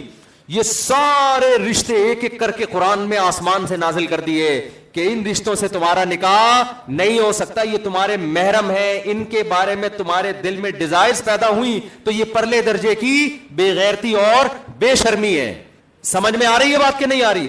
گورے کے پاس ایسا کوئی آسمانی قانون نہیں ہے. ایک ایک رشتے کا اللہ نے, ساس کا بھی نام لیا اس میں, کتنا اللہ نے ساس کو پروٹوکول دیا نا. آپ اور میں نہیں دے رہے, میں تو اس لیے نہیں دے رہے کہ میرے پاس الحمدللہ ہول سیل کے حساب سے سسرال ہے, سالے ماشاءاللہ ہول سیل کے حساب سے, سسر ہول سیل کے حساب, ہر چیز ہمارے پاس ہول سیل کے حساب سے, پھر بھی دے رہا ہوں. تو سوچو میں جو اتنا دبلا ہوں کیوں. لوگ مجھ سے اکثر پوچھتے ہیں مفتی صاحب آپ مولوی ہو کے اتنے باریک کیوں ہیں؟ میں کہتا ہوں آپ اتنے سالے افورڈ کر کے دکھاؤ. لوگ ایک سالے سے تنگ آ جاتے ہیں. اچھا میرے سالے بھی بیان سنتے ہیں وہ ناراض ہو جائیں گے, پھر بولیں گے یار ہماری برائیاں کر رہے ہیں. بہت اچھے ہیں الحمدللہ, لیکن ویسے میں ایک جنرل نالج کے لیے آپ کو بتا رہا ہوں کہ آپ خود سوچو نا, ایک سسر کتنا آدمی ان سے ٹھٹرا ہوا رہتا ہے کہ نہیں رہتا. تو اتنے سارے سسر, اتنی ساری ساسیں, اتنی ساری سالیاں, ہم جتنے ہیں اس پہ اللہ کا شکر ادا کرو. ہونا اس سے بھی ہمیں کم چاہیے تھا. خیر, تو قرآن نے تو آسمان سے وحی میں نازل کر دیا. اب ہمارے پاس ایک معیار ہے کہ بھئی جو اپنے محرم رشتوں کی طرف جائے گا پرلے درجے کا بغیرت. قرآن نے ہومو سیکسولیٹی کے بارے میں بتا دیا کہ لوط علیہ السلام کی قوم نے یہ کام کیا تھا, میں نے اس قوم کو آسمان پہ لے جا کے الٹا دے کے پٹخ کے ہلاک کر دیا. انی لعملکم من القالین, لوط علیہ السلام نے کہا مجھے تمہارے اس عمل سے نفرت ہے. وتذرون ما خلق لکم ربکم من ازواجکم, مردوں کے پاس جاتے ہو جس عورت کو اللہ نے تمہارے لیے پیدا کیا, تمہاری تسکین کے لیے پیدا کیا, وہ تمہارے لیے گاڈ کا گفٹ ہے, وہ اس سے نکاح کیوں نہیں کرتے؟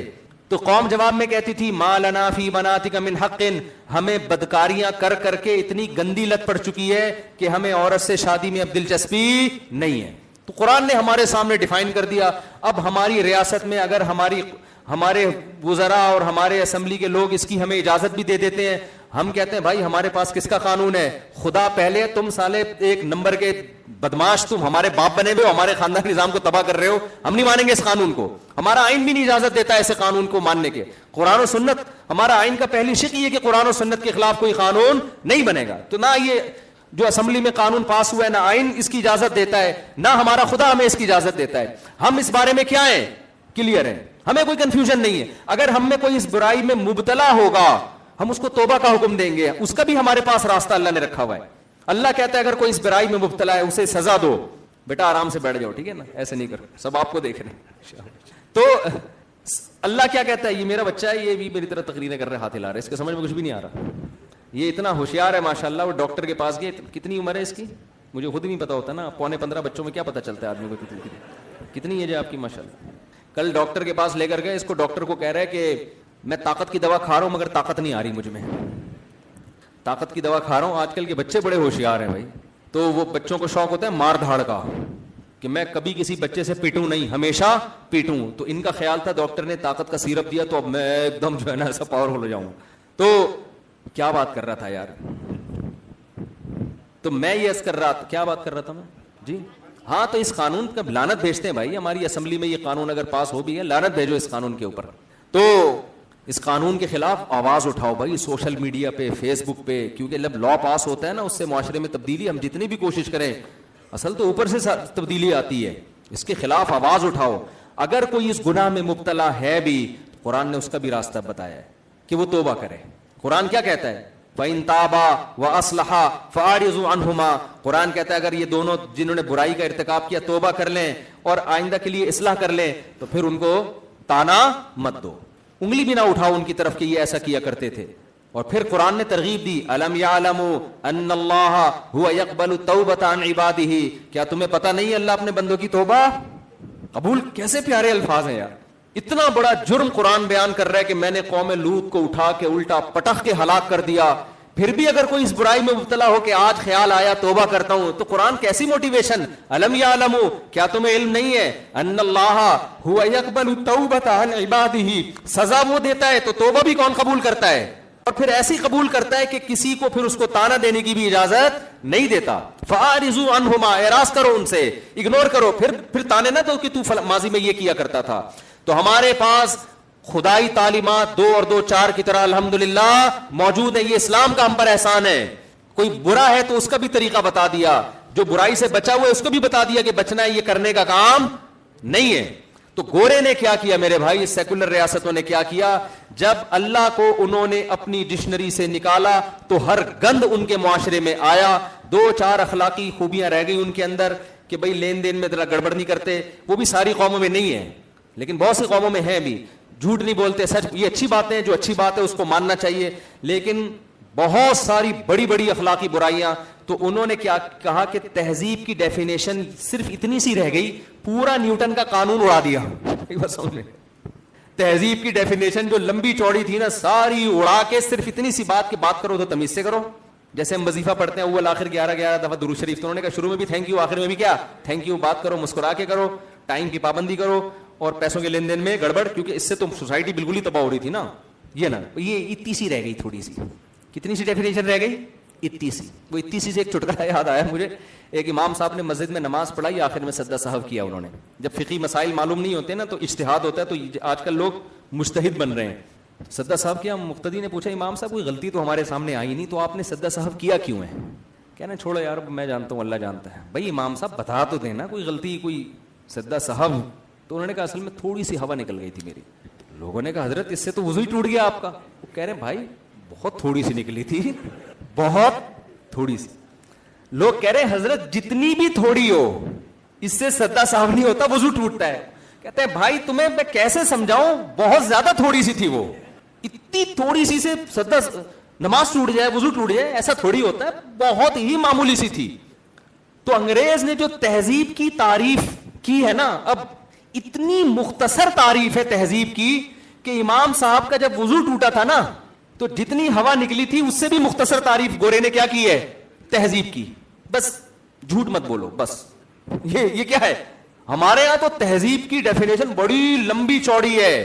مہذب آدمی اپنے باپ سے بد کلامی نہیں کرتا, وہ باپ کے سامنے اف نہیں کرتا, وہ بڑھاپے میں بوڑھے باپ کی کڑوی کسیلی. یہ ساری تہذیب کی لمبی چوڑی ڈیفینیشن ہے, پوری کتاب لکھی جا سکتی ہے کہ وہ بوڑھے باپ کو اولڈ ہاؤس میں جمع نہیں کراتا, وہ بوڑھے باپ کے پاؤں دباتا ہے, وہ ماں کی پاؤں میں جنت محسوس کرتا ہے, وہ بوڑھی ماں کے سامنے کبھی اونچی جگہ پہ نہیں بیٹھتا, وہ بوڑھی ماں کا کبھی دل نہیں دکھاتا, پھر وہ زنا نہیں کرتا, وہ بندردری نہیں کرتا, وہ عورت سے نکاح کر کے اس کے ساتھ وفا کرتا ہے, پھر اس کے ساتھ اچھے اخلاق سے بات چیت کرتا ہے, ٹائم پہ گھر آتا ہے. لوگ پوچھتے ہیں نا تمہارا بچہ کب گھر آتا ہے, ہاں بھائی وہ 8 بجے گھر آ جاتا ہے, بڑا نیک بچہ ہے, مطلب مہذب ہے.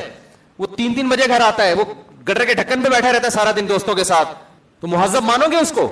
لوگ کہیں گے بھائی تہذیبی آپ کو خاندانی آدمی نہیں ہے. تو ہمارے ہاں مہذب ہونا, خاندانی ہونا, نیک ہونا, یہ سارے ایک ہی چیز کے مختلف تعبیرات ہیں. اس کی اتنی لمبی چوڑی ڈیفینیشن ہے. جب ہمارے ہاں کوئی لڑکا رشتہ لینے کے لیے آتا ہے تو ہم یہ جانچتے ہیں کہ مہذب ہے یا نہیں ہے, تو اس میں یہ ساری چیزیں ہم معلومات کرواتے ہیں. گٹکے تو نہیں کھاتا, چرس تو نہیں پیتا, شراب تو نہیں پیتا, دوستوں کے ساتھ 2-3 بجے تک گٹر کے ڈھکن پہ نہیں بیٹھتا, ڈھکن چوری کر کے تو گزارا نہیں کر رہا. یہ بھی کراچی میں ایک بڑا بہترین بزنس ہے کہ آپ گٹر کا ڈھکن اٹھا کے چوری کریں, سریا نکال کے بیچ دیں, اس سے آپ کے گٹکے کا پورے مہینے کا خرچہ نکل آئے گا. تو یہ ساری تفصیلات کہ انٹیوں کو تو نہیں جھانک جھانک کے دیکھتا, لڑکیوں سے دوستیاں تو نہیں ہے, جو ظاہر ہے دوستیاں ہوں گی تو بیوی کو کدھر ٹائم دے گا. تبھی تو رشتے مارکیٹ میں کیا ہو گئے ہیں, شارٹ. کیونکہ جس کے بارے میں تحقیق کرو پتہ نہیں کیا جب آتا ہے نا تو بڑا 3 پیس سوٹ ٹائی میں آئے گا, آتے ہوئے ہر آدمی اچھا لگ رہا ہوتا ہے. جب تفتیش کرتے ہیں تو پتا چلتا ہے بھائی یہ مہذب ہے یا نہیں ہے. تو پتا چلا تہذیب کی ڈیفینیشن صرف سوٹ اور ٹائی کو بولو نہیں کہتے.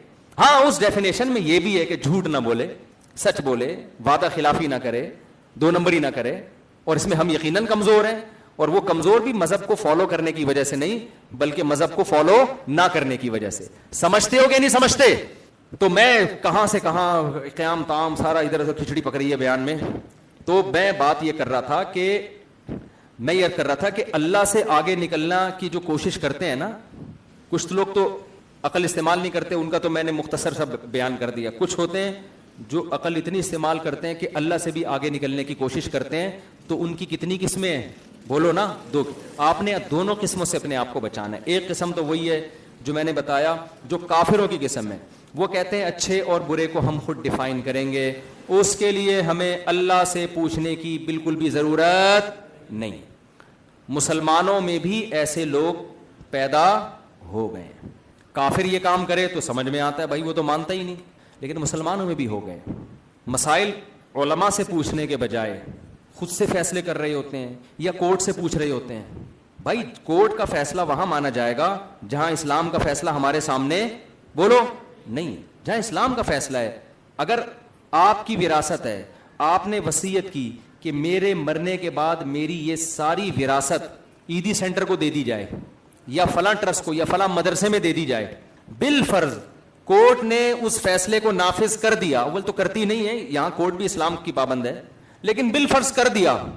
اب ہوتا کیا ہے, وارث وہ مفتیوں کے پاس جاتے ہیں, مفتی فتویٰ دیتا ہے کہ ابا کی یہ وصیت کالعدم ہے. شریعت میں یہ جو وصیت ہے نا 1/3 سے زیادہ, یہ کیا ہے بولو نا, کالعدم، اس کی شریعت میں کوئی حیثیت نہیں ہے، چاہے کورٹ کے 20 ٹھپے لگ جائیں اس کے اوپر، کیونکہ یہ کورٹ کا یہ فیصلہ خدائی قانون کے کیا ہے؟ خلاف. تو یہاں کتنے لبرل مسلمان ہیں جو کس کے فیصلے کو مانتے ہیں؟ کورٹ کے فیصلے کو. یہاں تو اس لیے نہیں مانتے کہ ساری وراثت ابھی ان کو مل رہی ہے، لیکن بعض دفعہ یہ ہوتا ہے کہ وہ وراثت آپ کو نہیں مل رہی ہوتی شریعت کے فیصلے کی وجہ سے، وہ آپ کا حق نہیں ہوتا. یہ مسائل تو ہمارے پاس بہت آتے ہیں. نیچے کا مکان تھا، بڑے بھائی نے اوپر کی پورا پورشن بنا دیا. یہ مسئلہ مفتیوں سے بہت پوچھا جاتا ہے. ابا کا ہو گیا انتقال، مکان کس کا تھا؟ ابا کا. اوپر پورشن کس نے بنا دیا؟ بڑے بھائی نے. وہ سعودیہ میں یا امریکہ میں جاب کر رہا تھا، اس نے کہا چلو ایک پورشن میں بنا دو. اب جب مفتیوں کے پاس، اب وہ کہہ رہا ہوتا ہے کہ یہ سارا، یہ پورا پورشن کا میں مالک ہوں. یہ پورے پورشن کا کون مالک ہے؟ نیچے والے کہہ رہے ہوتے ہیں کہ یہ پورشن اپنا یہاں سے ہٹاؤ. اب یہاں کورٹ جو بھی فیصلہ کرے، آپ نے فیصلہ کس سے کروانا ہے؟ اسلام سے فیصلہ کروانا ہے، علماء سے فیصلہ کروانا ہے. اور 20 مسائل ہیں. بعض دفعہ یہ ہوتا ہے ابا کے گھر میں ریپیئرنگ کا کام ایک بیٹے نے کیا، 20 لاکھ روپے لگا دیے گھر کی ریپیئرنگ میں، 30 لاکھ روپے لگا دیے. مفتیوں کے پاس جب آئیں گے نا، مفتی کہیں گے ان کو ثواب کے علاوہ کچھ بھی نہیں ملے گا. 30 لاکھ روپے بڑے بیٹے نے ابا کے گھر کی ریپیئرنگ پہ لگا دیے. گھر ٹوٹا پھوٹا تھا، اس نے بڑا اچھا خوبصورت ٹائلیں شائلیں لگا کے کیا کر دیا. اب جب ابا کا انتقال ہو گیا، وہ کہہ رہا ہے یہ گھر 1 کروڑ کا ہے، 30 لاکھ تو اس میں میرے لگے ہوئے ہیں. تو وہ آتا ہے بڑا ہنسی خوشی نا ہمارے پاس کہ مفتی صاحب اب فتویٰ دیں گے 1 کروڑ میں سے 30 لاکھ اس کو دیے جائیں، 70 لاکھ وراثت میں تقسیم کیے جائیں. ایسے آج کل 1 کروڑ کے گھر ہوتے نہیں ہیں، لیکن ایک مثال دے رہا ہوں. ہم اس کو فتویٰ لکھ کے دیتے ہیں کہ یہ جو آپ نے 30 لاکھ روپے ریپیئرنگ میں لگائے ہیں نا، یہ اس میں آپ کو ثواب کے علاوہ کچھ بھی بولو نہیں ملے. بھائی کسی کی چیز کو مینٹین کرنا، یہ تو یا تو ابا سے آپ نے کوئی ایگریمنٹ کیا ہو کہ میں آپ کو قرض دے رہا ہوں. اگر کوئی قرض کا لون کا ایگریمنٹ نہیں ہے تو یہ ابا کے ساتھ کیا ہے؟ تعاون ہے. بیٹا کرتا ہے ابا کے ساتھ ایسے کام، کوئی ایک نلکا لگا دے گا، کوئی واش روم کی ٹائل نہیں. اب کیا ہوتا ہے، ہم دیکھتے ہیں ان کے رنگ کیا ہو جاتے ہیں، اڑنا. آج تک جو کہتے تھے مفتی طارق مسعود زندہ باد، 4 شادیوں والا بیان زندہ باد، مجھے پسند ہے تو کوئی بندہ کون پسند ہے؟ مفتی صاحب بہت پسند. لیکن جب اس کو فتویٰ دیا جاتا ہے نا کہ آپ نے جو 30 لاکھ روپے ابا کے مکان کی ریپیئرنگ میں لگائے، اس میں آپ کو ثواب کے علاوہ کچھ بھی نہیں ملے گا، اور اگر آپ نے زیادہ پھڈا کیا تو وہ ثواب بھی نہیں ملے گا پھر آپ کو. تو جب آپ کی خواہش کے خلاف فتویٰ جاتا ہے، پھر اس کو مفتی طارق مسعود صاحب بالکل بھی اچھے بولو نہیں. میرے پاس بہت کیسز ایسے آ چکے ہیں. ایک صاحب نے کوئی طلاق دی کنایہ الفاظ میں نا، کہیں میرا یوٹیوب پہ بیان سنا، وہ ان کو لگا کہ ان کے حق میں جا رہا ہے، حالانکہ وہ بیان سمجھے نہیں تھے. تو لڑکی نے رابطہ کیا، لڑکی چاہ رہی تھی طلاق ہو جائے، لڑکا چاہ رہا تھا کہ نہ ہو. وہ لڑکی پہلی بیزار تھی اس سے. تو میں نے کہا بھائی اس نے کہا میں اپنے شوہر کو لانا چاہتی ہوں، آپ کے بڑے مرید ہیں. ان کا خیال یہ تھا کہ میں اس شخص کے حق میں فتویٰ دے دوں. میں نے جب کراس کویشچننگ کی تو مجھے پتا چلا کہ یہ ڈیورس واقع ہو گئی ہے. میں نے فتویٰ دے دیا ریٹن میں، پوری کارگزاری لکھی تاکہ یہ بار بار نہ گھماتا نہ رہے اپنی بیگم کو. میں نے پوری کارگزاری اس پہ لکھی اور آخر میں لکھا کہ یہ ڈیورس ہو گئی. اس نے کہا میں ان مفتی صاحب کو نہیں مانتا، میں وہاں سے فتویٰ لوں گا. تو یہ اس کا مطلب کیا ہوا؟ آپ اسلام کو فالو نہیں کر رہے، آپ کس کو فالو کر رہے ہو؟ دیکھو ابھی تو آپ ہنس رہے ہو، آپ کہہ رہے ہو چی چی چی کتنا گندا کیا. جب آپ پر گزرے گی نا، جب آپ پہ آئے گی نا بات، پھر آپ بھی یہ کہو گے یار اس مسئلے میں ہم اپنے خاندان کے پیچھے چلیں گے، اس مسئلے میں ہم وکیلوں سے رابطہ کریں گے، یہ والے مسئلے میں ہم امریکہ کا یونائٹڈ نیشن کا لا دیکھیں گے، یہ والے مسئلے میں مفتی طارق مسعود سے بات کریں گے ہم جا کے. ایک صاحب نے دوسری شادی کی، ان کی بیوی کرنے نہیں دے رہی تھی، لندن میں ہوتے ہیں وہ. بار بار مفتی طارق مسعود کے بیان سنو، دلائل کی دنیا کے انبار لگا دی، اور اب میرے لیے کیا ہو گیا، یہ لازم ہو گیا. لندن میں ہیں وہ صاحب، ابھی بھی ہیں، بیان بھی سن رہے ہوں گے، اللہ کرے پہنچ جائے ان تک. بیان سن کے اپنی بیگم کو موٹیویٹ کیا. بیگم تو موٹیویٹ ہوتی نہیں ہے، بہرحال کر لی شادی. شادی کرنے کے بعد دوسری کو لا کے پہلی کے گھر میں ہی ڈال دیا لا کے. اب وہ بیچاری عورت پاگل ہو رہی ہے، سوکن کو کہاں برداشت کرتی ہے بھائی، لڑائیاں ہو رہی ہیں ان کی. اس خاتون نے مجھ سے رابطہ کیا کہ آپ کا بیان سن کے انہوں نے سیکنڈ میرج کی ہے. تو میں نے کہا میرا بیان سن کے اگر سیکنڈ میرج کی ہے تو اسلام یہ کہتا ہے کہ دوسری بیوی کو آپ پہلی کے ساتھ زبردستی ٹھوس بولو نا. ہمارے نبی کی 9 بیویاں تھیں تو گھر بھی 9 الگ الگ گھر تھے، 9 گھر تھے. میں نے کہا آج کل 2 بہنیں اکٹھی نہیں رہتی، یہ زوگنوں کا مکان سے مسئلہ ہو گیا. انہوں نے کہا آپ میرے ہسبینڈ کو سمجھائیں. میں نے کہا ہسبینڈ کو فون دو. ہسبینڈ بات کرنے کے لیے تیار بولو، بات ہی نہیں کر رہا، نہ بات سن رہا ہے. یہ اگر میں بہت ہیں ایسے، اتنے ہیں کہ واقعات میں سنانا شروع کروں فجر ہو جائے گی، واقعات ختم نہیں ہوں گے. جس کا جو مطلب ہوتا ہے اس کو وہ والا اسلام اچھا لگتا ہے. ہر آدمی کو چاہیے میرا والا اسلام چاہیے مجھے. اس کا مطلب بھائی آپ تو اسلام کو ڈھال بنا رہے ہو، تو بہت بڑے غضب کو دعوت دے رہے ہو، اللہ کے غضب کو. ایک مسجد کے امام صاحب نے ایسا کیا. اکثر مسجد کے امام ایسے ہوتے نہیں ہیں, آپ اماموں سے بدگمان نہ ہو, لیکن ظاہر ہے, اور امام تو غلط ہوتے ہی نہیں ہے, لیکن بعض دفعہ غلط آدمی امام بن جاتا ہے. سمجھ رہے ہیں, امام غلط نہیں ہوتے, بعض دفعہ غلط آدمی کیا دھوکہ دے کے کیا بن جاتا ہے, امام. وہ امام صاحب نے کیا کیا, لوگوں سے چندے لینا شروع کیا مسجد کے نام پہ. کمیٹی والوں نے کہا آپ حساب تو دیں حضرت, کتنا پیسہ آیا, کہاں جا رہا ہے, ہم جو کمیٹی بنی ہوئی ہے اس میں اکاؤنٹنٹ موجود ہے, وہ چندے کی رسیدیں لے کے بیٹھا ہوا ہے, اس کو دینا. آپ اپنے طور پہ کیوں چندہ کر رہے ہیں؟ اچھا, امام صاحب قرآن و حدیث سنا رہے ہیں, آیتیں سنا رہے ہیں, مسجد جس نے تعمیر کی اس کو اتنا ثواب, اور جو اللہ کی راہ میں صدقہ کرے گا اتنا ثواب, اور صدقے کے ثواب, اور جہنم کی آگ سے جو ایک کھجور کا ٹکڑا دے کے بچو تو 5 روپے دے کے کیوں نہیں بچ سکتے. لوگ جوش میں پیسے پہ پیسہ, بہت ساری قرآنی آیات سنا کے چندہ اکٹھا ہو رہا ہے. اب جب ان سے کمیٹی والے کہہ رہے ہیں بھائی حساب دو, تو اب وہ والی آیتیں جو علماء کی فضیلت پر آیتیں ہیں, امام کے احترام والی آیتیں, کہ امام سے تمیز سے بات کرنا اسلام میں کیا ہے, بولو نا, ضروری ہے.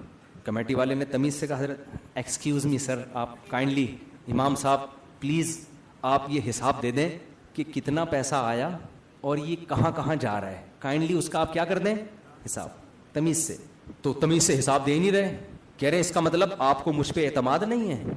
پھر وہ والی آیتیں جس میں بدگمانی سے بچنے کا حکم ہے, یہ میں آپ لوگ کو بھی ترتیب سکھا رہا ہوں. چندہ مانگنے کا بہترین, ساری آیتیں نا ترتیب سے یاد کر کے فٹ کرنا. اگلے کو کہاں اتنی آیتیں یاد ہوتی ہیں, وہ درمیان میں ڈھیلا ہو کے بھاگ جاتا ہے کہ یار اتنی ساری قرآنی آیتیں, اتنی حدیثیں بندہ سنا رہا ہے, ہم کہاں جائیں. تو اب اگلی آیتیں, لا تجسسو, تجسس مت کرو, ٹوہ میں مت لگو, تم ٹوہ میں لگ رہے ہو, کہاں سے آیا کہاں سے گیا. ان بعض الظن اسم, بدگمانی سے بچو. عام آدمی کے بارے میں بدگمانی سے بچنے کا حکم, اور میں مسجد کا کیا ہوں, امام ہوں. بدگمانی کر رہے ہو کہ میں چور ہوں جو تمہیں حساب دوں. سمجھ میں آ رہی ہے بات؟ اب جب زیادہ ہونے لگی تو اونچی آوازیں کمیٹی والے, ابے بھائی حساب دو یار, لاکھوں روپے کدھر گئے. تو پھر لا ترفعوا فوقکم, لا ترفعوا, وہ کیا, یا ایھا الذین آمنوا لا ترفعوا اصواتکم فوق صوت النبی, نبی کی آواز سے اپنی آواز اونچی مت کرو. اسی آیت کی تفسیر میں علماء نے لکھا ہے کہ آیت ہے تو نبی کے بارے میں, لیکن اس سے پتہ چلتا ہے کہ ہر ذی مرتبہ کا احترام لازم ہے. تو نبی کے وارثوں کے سامنے بھی آواز اونچی کرنا اچھا کام نہیں ہے. تو انہوں نے کہا میں عالم, میں مسجد کا امام, میرے سامنے آپ اونچی آواز سے بات کر رہے ہو, اور قرآن منع کر رہے ہیں, بڑوں کا احترام کرو, قرآن یہ کہہ رہا ہے. حالانکہ ایسے موقع پہ کو کمیٹی مجھ سے رابطہ کرتی تو میں ان سے بتاتا کہ امام صاحب کو یہ والی آیت پیش کریں. آپ اس میں آیتیں چل رہی ہیں تو آیتوں کے مقابلے میں کیا ہوگی, وہ یہ ہوگی کہ سورہ بقرہ کی جو سب سے لمبی آیت ہے, سب سے لمبی, یا ایھا الذین آمنوا اذا تداینتم بدین الی اجل مسمى فاکتبوا, اے ایمان والو جب آپس کا لین دین ہو نا, چندہ تو اس سے اوپر کی چیز ہے, وقف کا مال, مسجد کا مال, یہ تو بہت اوپر کی چیز ہے. جب آپس میں اپنی ذات کے لیے بھی لین دین کرو تو اس کو لکھو تاکہ بدگمانی کا موقع نہ رہے. بھول جاتا ہے انسان, اور لکھنا ہی کافی نہیں, اس پہ گواہ بھی بناؤ. سب سے لمبی آیت قرآن کی وہ ہے جو مالی معاملات میں آپ کو ایکوریسی کا اور مالی معاملات کو کلیئر کرنے کا حکم دے رہی ہے. بخاری مسلم کی صحیح حدیث, نبی نے فرمایا کسی کا کوئی مالی لین دین ہو, اس پر لازم ہے کہ 3 دن سے پہلے لکھ لے اس کو. مر گیا تو کیا پتا چلے گا یہ پیسے کس کے پاس تھے. علماء کہتے ہیں یہ بھی رسول اللہ صلی اللہ علیہ وسلم نے ایک پروٹوکول دے دیا, آپ کو ایک سہولت دے دی کہ 3 دن تک مہلت دے دی, کہ بعض دفعہ انسان اتنی ایمرجنسی میں ہوتا ہے لکھ نہیں پاتا, ورنہ اصولی طور پر تو 1 منٹ کی بھی مہلت نہیں ہونی چاہیے. 3 دن کا پتہ تھوڑی ہے کہ آپ کب مر جاؤ, پھر بھی 3 دن کی مہلت دے دی کہ بھائی کم سے کم 3 دن ہے آپ کے پاس. اس سے پہلے میں نے اپنی ایسی چیزیں لکھ کے رکھی ہوئی ہیں نا, 1 روپیہ بھی, الحمدللہ میرا معاملہ ایسا ہے کہ آج میں مرتا ہوں نا تو میرے وارثوں کو اور میرے ریلیٹو کو 1 روپیہ بھی ان کو کنفیوژن نہیں ہوگی کہ کس کے پیسے پڑے ہوئے ہیں. آج کل تو اپلیکیشن آ گئی ہیں, اس کی PDF میں آپ گوگل ڈرائیو میں بیک اپ بنا کے رکھ سکتے ہو, اس کا پاسورڈ 2-4 آدمیوں کو دے دو آپ, اپنے خاص جاننے والوں کو, کہ مر گیا تو بھائی یہ روزانہ میں اس کو اپڈیٹ کر رہا ہوں ڈیلی بیسس کی بیس پہ. آپ دیکھو کروڑوں روپے لوگوں کے پاس ہوتے ہیں فلاں کے. کچھ دن پہلے ایک واقعہ آیا, ایک آدمی نے 7-8 کروڑ کا پلاٹ خریدا, پیمنٹ کر دی اسٹیٹ ایجنٹ کو, اس بیس پہ کہ کل مجھے فائل مل جائے گی اور ڈاکومنٹ مجھے کل مل جائیں گے. رات کو اس اسٹیٹ ایجنٹ کو ہارٹ اٹیک ہوا, مر گیا وہ. اب یہ جا رہا ہے اس کے وارثوں سے, وہ کہہ رہے بھائی آپ, ہم کیا ثبوت ہے آپ کے پاس؟ کوئی ثبوت نہیں ہے, کیونکہ ہر آدمی نے فرض کیا ہوا ہے کہ نہ یہ مرے گا اور نہ میں مروں گا. یہ خامخواہ کی پتہ نہیں خوش فہمی ہمارے کہاں سے آ جاتی ہیں. ہم یہ سمجھتے ہیں میں جب مروں گا نا تو مرنے سے پہلے جبریل, وہ موت کا فرشتہ آئے گا, مجھے بتائے گا کہ وہ کیا ہے, وہ جو اناؤنسمنٹ ہو رہی ہوتی ہے نا سحری کا وقت ہمارے یہاں اناؤنسمنٹ ہوتی ہے, سحری کا وقت ختم ہونے میں اتنے منٹ باقی ہیں, آج کل وہ ختم ہو گئی ہے, تو اناؤنسمنٹ ہوگی کہ آپ کی زندگی ختم ہونے میں 2 سال باقی ہیں, پھر اناؤنسمنٹ ہوگی اب 1 سال باقی ہیں. اب 6 مہینے جیسے ایئرپورٹ پہ اناؤنسمنٹ ہو رہی ہوتی ہے نا, وسیم بھائی کہاں رہ گئے, جہاز کھڑا ہوا ہے انتظار میں, ہو رہی ہوتی ہے نا اناؤنسمنٹ, یہ آخری اعلان ہے, اب دوبارہ اعلان نہیں کیا جائے گا. تو ہم سمجھتے ہیں کہ موت کے آنے سے پہلے فرشتہ اعلان کرے گا, بھائی 1 سال رہ گیا ہے, تو جو سالگرہ منا رہا ہے آخری کیک ہے, اس کے بعد تیری زندگی تجھے کیک کھائے گا, لیکن یہ والا کیک اب تو کبھی بھی نہیں کھائے. ایسی کوئی اناؤنسمنٹ کا انتظام اللہ کی طرف سے نہیں ہے, بیٹھے بیٹھے لوگ مر جاتے ہیں بھائی. اور کراچی میں تو کوئی بھی کسی بھی ٹائم پہ مر سکتا ہے. آج کسی نے مجھے ایک کلپ بھیجا, 2 بندے بائک پر آئے, ایک بندہ موبائل میں کچھ دیکھ رہا ہے, 2 بندے بائک پر آئے, جیسے ہی آئے اس نے موبائل پکڑا دیا. وہ کہہ رہے بھائی ہم ایڈریس پوچھنے کے لیے آئے تھے یار. کراچی میں حالات یہ ہو گئے ہیں کہ اب ڈاکوؤں کو آپ سے مانگنے کی ضرورت ہی نہیں ہے. 2 بندے بائک پہ جا رہے ہیں اور لوگ ڈاکو سمجھ کے خود ہی ان کا پہلے سے احترام شروع کر دیتے ہیں. میرے ساتھ ایک دفعہ مسئلہ ہوا, میں رومال لپیٹ کے میں کیونکہ اب منہ کھول کے جاتا ہوں, پہچانتے ہیں لوگ, بہت تنگ بھی کرتے ہیں بیچارے عقیدت محبت میں, وہ تو عقیدت میں کر رہے ہیں لیکن آدمی تنگ ہو جاتا ہے. مجھے یاد ہے ایک دفعہ میں کیپ پہن کے رومال لپیٹ کے بائک پہ جا رہا تھا, آگے کار والا جو ہے نا اتنا اس کی حالت خراب ہو گئی ہے کہ ہم اس سے بہت دور کر کے ٹرن مار کے میں گیا ہوں کہ ہارٹ اٹیک نہ ہو جائے اس کو, یا کہیں پسٹل نکال کے مجھے مار نہ دے ڈاکو سمجھ کے. کراچی میں تو آپ منہ پہ ڈھاٹا باندھ کے بھی نہیں گھوم سکتے, لوگ ڈاکو سمجھیں گے آپ کو, منہ کھول کے جاؤ گے تو ڈاکو آپ کو شہری سمجھ کے لوٹنا شروع کر دیں گے. کراچی میں یا تو آپ شہری ہو یا کیا ہو, ڈاکو ہو, تیسری کوئی قسم نہیں ہے نا. تو شہری بن کے شریف حلیے میں جاؤ گے تو لوٹو گے, اور اگر اسٹائل چینج کر کے جاؤ گے تو لوگ آپ کو لوٹنے والا سمجھ کے مار سکتے ہیں. خیر یہ کراچی کے فضائل پر کسی وقت تفصیل سے انشاءاللہ بیان کریں گے, ابھی تو ہم بیان کو ٹاپک کو جلدی سے سمیٹتا ہوں میں. تو ایک قسم وہ ہے کہ جو اپنی مطلب کا اسلام, جب اپنی مطلب کا, ایک خاتون نے خلا لیا کورٹ سے, بہت دفعہ کورٹ کا خلا معتبر نہیں ہوتا, کورٹ نے وہ شریعت کا لحاظ نہیں کیا ہوتا, بس جو بھی عورت جا رہی ہے کورٹ تو ڈگریاں پھینک رہی ہے, ایسے نا پکڑائی جا رہی ہے, لے بھائی طلاقیں دیتی جا رہی ہے. ہر دفعہ تو بعض ریزن معقول ہوتی ہیں, بعض غیر نہ معقول ہوتی ہیں. تو ہم خواتین سے کہتے ہیں جب کورٹ کھلا دے تو کسی مفتی سے پراپر فتویٰ بھی لو کہ یہ ڈیورس ہوئی ہے بھی کہ نہیں ہوئی. تو خاتون نے ایک فتویٰ لیا, ڈیورس نہیں ہوئی تھی. انہوں نے کہا نہیں میں کورٹ کے خلا کو مانتی ہوں, اسلامی کنٹری ہے ایکچولی اسلام, اور ہمارا آئین اسلامی, اور کورٹ کے خلا بس ہم تو اسی کے پابند ہیں, عدالت نے خلا دے دیا. اب جب گھر بیٹھی ہیں 10 سال تک ان کو دوبارہ رشتہ بولو نہیں ملا. پھر مجھے فون کیا کہ جی یہ سنا ہے کورٹ کا خلا شرعاً معتبر نہیں ہوتا, میں پرانے والے کے پاس جانا چاہتی ہوں. اور بعض دفعہ یہ بھی ہوتا ہے کہ پرانے کی ڈیتھ ہو جاتی ہے, اس کی وراثت کے لیے کیا کہ کورٹ کا خلا معتبر نہیں ہے. تو میں نے کہا کہ جب خلا لیا تھا اس وقت پوچھتی نا کہ یہ معتبر ہے بھی کہ نہیں ہے. تو یہ چل رہا ہے مارکیٹ میں. تو دیکھو دنیا میں قانون کی گرفت سے لوگ بچتے ہیں, کورٹ سے بچ جاتے ہیں, جو خدا کی عدالت ہے نا اس سے کوئی بھی نہیں بچ سکتا. اللہ نے پیدا کر کے بھول تھوڑی کیا ہے, چھوڑ تھوڑی دیا اس نے. تو خیر یہ وہ قسم ہے جو اپنی عقل کو شریعت کی عقل پہ ترجیح دیتی ہے, اپنے مطلب کا اسلام لیتی ہے. یہ وہ لوگ بھی ان میں داخل ہے جو اللہ اس کے رسول سے آگے نکلنے کی کوشش کرتے ہیں. دوسری قسم جس پر میں نے بیان اصل میں کرنا تھا, یہ سارا تمہید میں لگ گیا, وہ بس میں 5 منٹ میں دوسری قسم سمیٹ کے ختم کرتا ہوں. دوسری قسم وہ ہے جو اللہ کے فیصلوں پہ راضی نہیں ہوتی. یہ والی ہول سیل کے حساب سے ہے, یہ بھی اللہ کی عقل سے اپنی عقل کو بڑھانے والی بات ہے.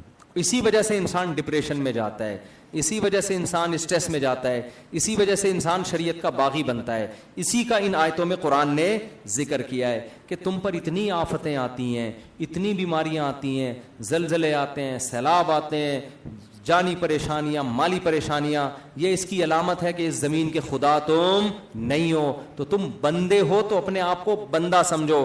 بندے پہ کسی اور کا آرڈر چلتا ہے, بندے کا اپنا آرڈر انسان پر نہیں چلتا. آج ہم چاہتے ہیں ساری خوشیاں دنیا میں سمیٹ لیں, میری مطلب کی ساری چیزیں پوری ہو جائیں, اور جب وہ پوری نہیں ہوتی تو ہم کس میں جاتے ہیں, ٹینشنوں میں جاتے ہیں.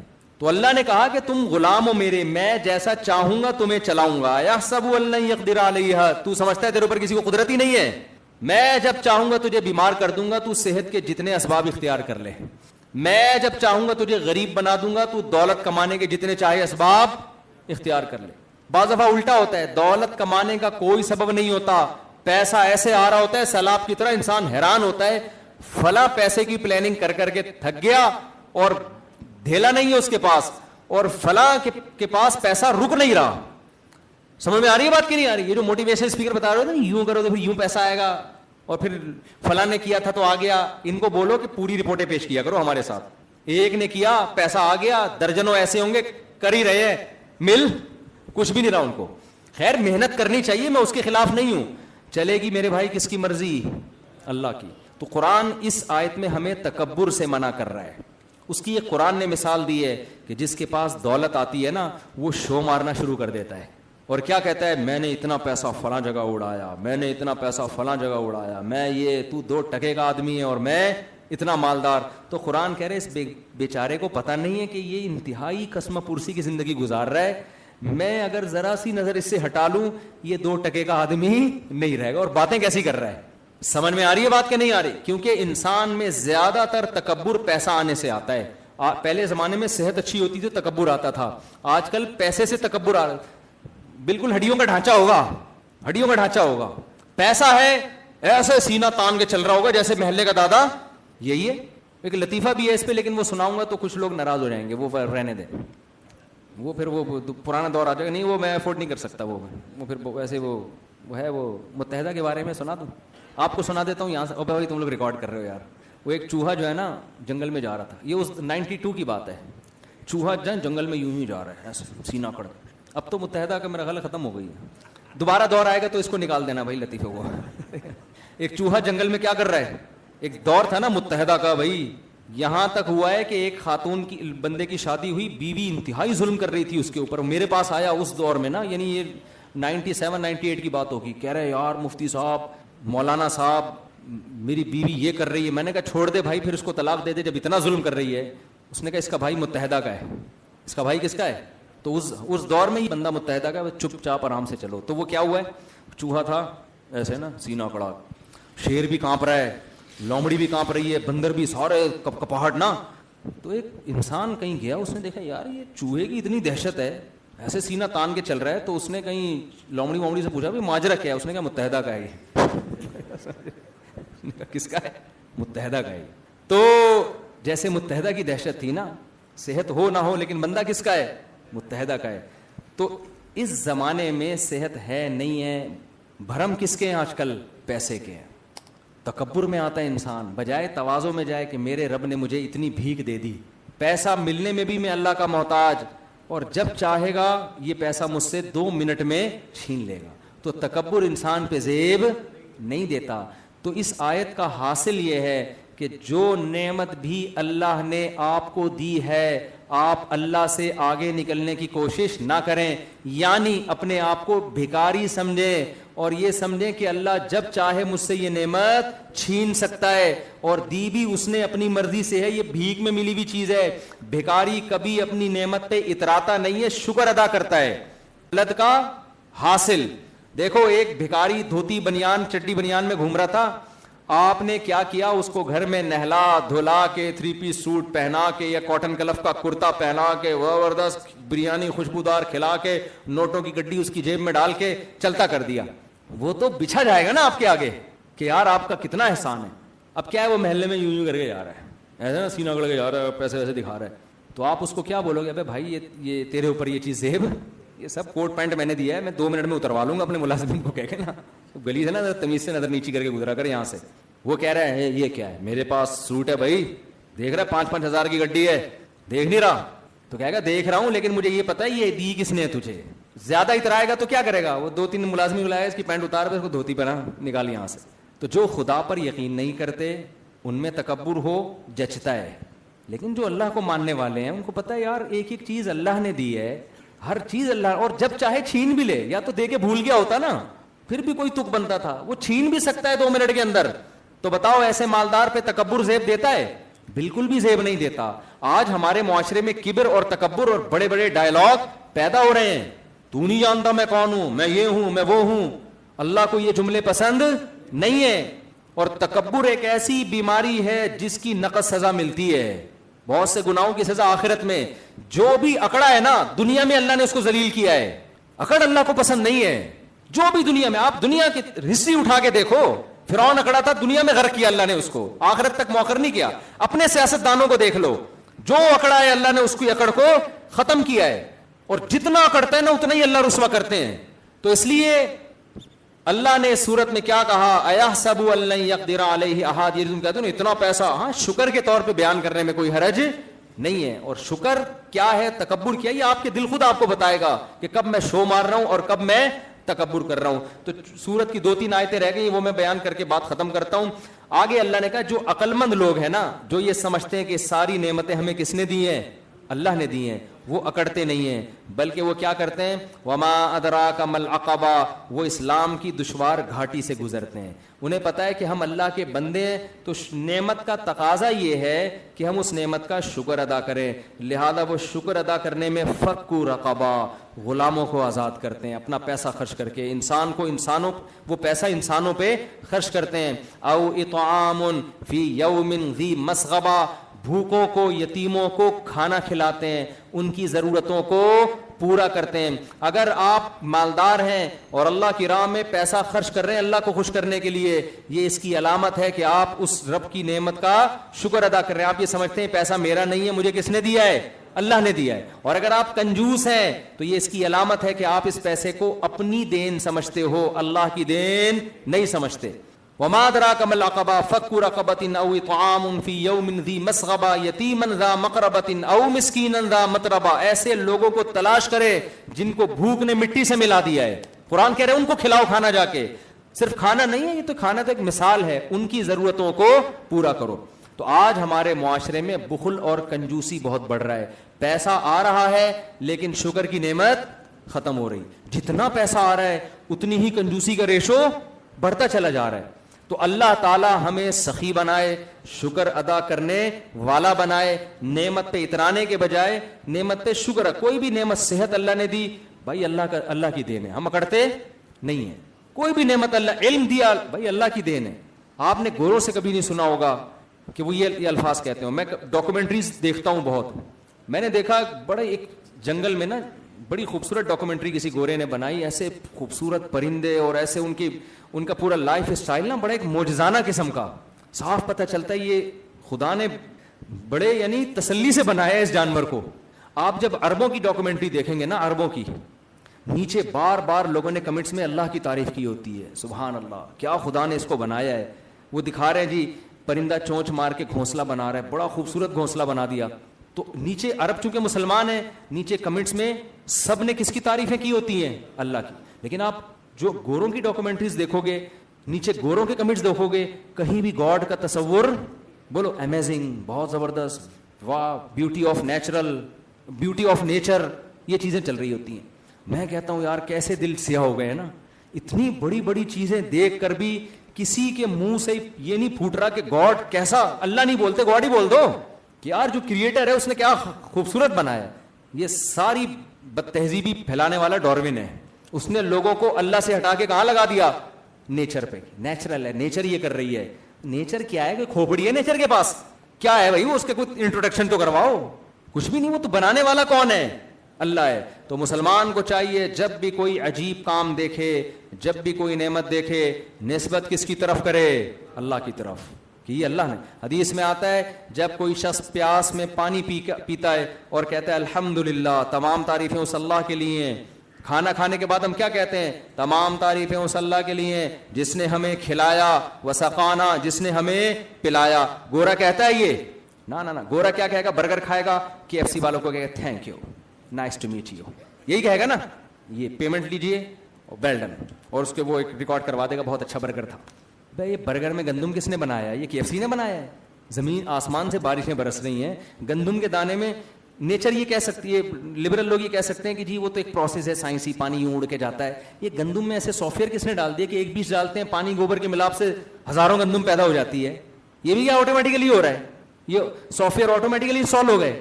تو یہ گندم جو بنی ہے اور یہ جو مرغیاں بنی ہیں اور یہ جو گوشت, یہ ساری خدائی. ما کان لکم ان تنبتوا شجرہا, اللہ کہتے ہیں تمہارے اندر یہ طاقت ہی نہیں ہے کہ ایک درخت بھی پیدا کر کے دکھا دو تم. سب کچھ اللہ کر رہا ہے. تو آپ برگر اول تو کھاؤ نہیں, برگر کھاؤ گے تو برگر جیسے بن جاؤ گے, جو کہ ہو رہا ہے.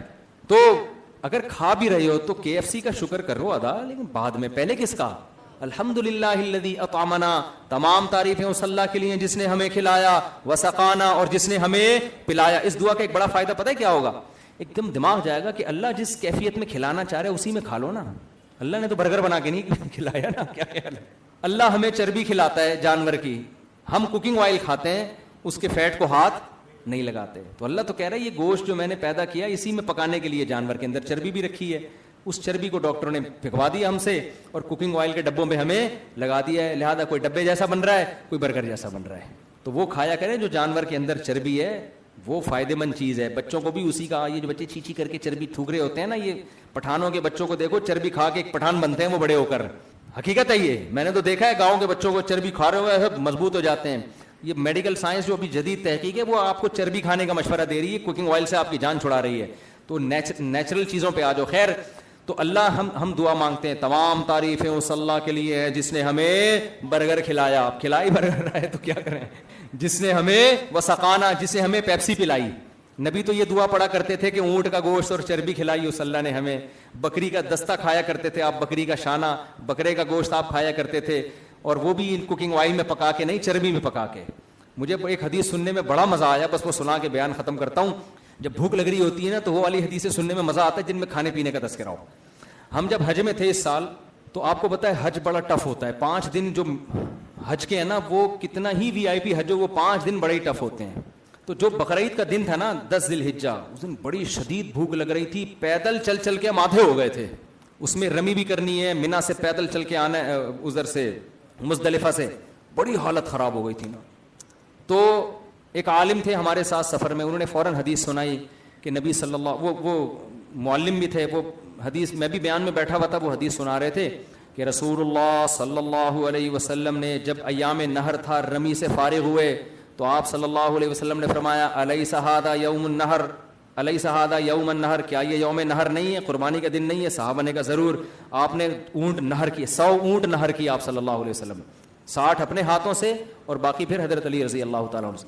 ان 100 کے 100 اونٹ میں سے تھوڑا تھوڑا گوشت لے کے آپ کے لیے شوربہ بنایا گیا. کوکنگ آئل اس میں, بولو, اسی کا فیٹ, اسی کی چربی میں اس کو بوائل کیا گیا, اور وہ شوربہ آپ صلی اللہ علیہ وسلم نے مینا میں بقرعید والے دن پیا ہے. میں سوچ رہا تھا کتنا مزہ آیا ہوگا یار, ہے بھائی, اور کتنی طاقت آئی ہوگی باڈی کے اندر. تازہ گوشت قربانی کا, آپ ذرا ٹرائی کر کے تو دیکھیں, اپنے خرچے پہ ایک دفعہ آپ ٹرائی کریں, سمجھ رہے ہیں, بہت مزہ آئے گا. بھوک کے وقت آپ یہ پئیں, پیٹ خراب نہیں ہوگا, جزو بدن بنے گا. دیسی اور آرگینک غذاؤں سے بہت فائدہ ہوتا ہے. تو میں سوچ رہا تھا یار اتنا مجھے دل چل رہا تھا یار میں بھی کہیں سے کہیں بکرا شکرا کاٹ کے یا کوئی بھی چیز کاٹ کے اس کا شوربہ بنا کے پیوں میں.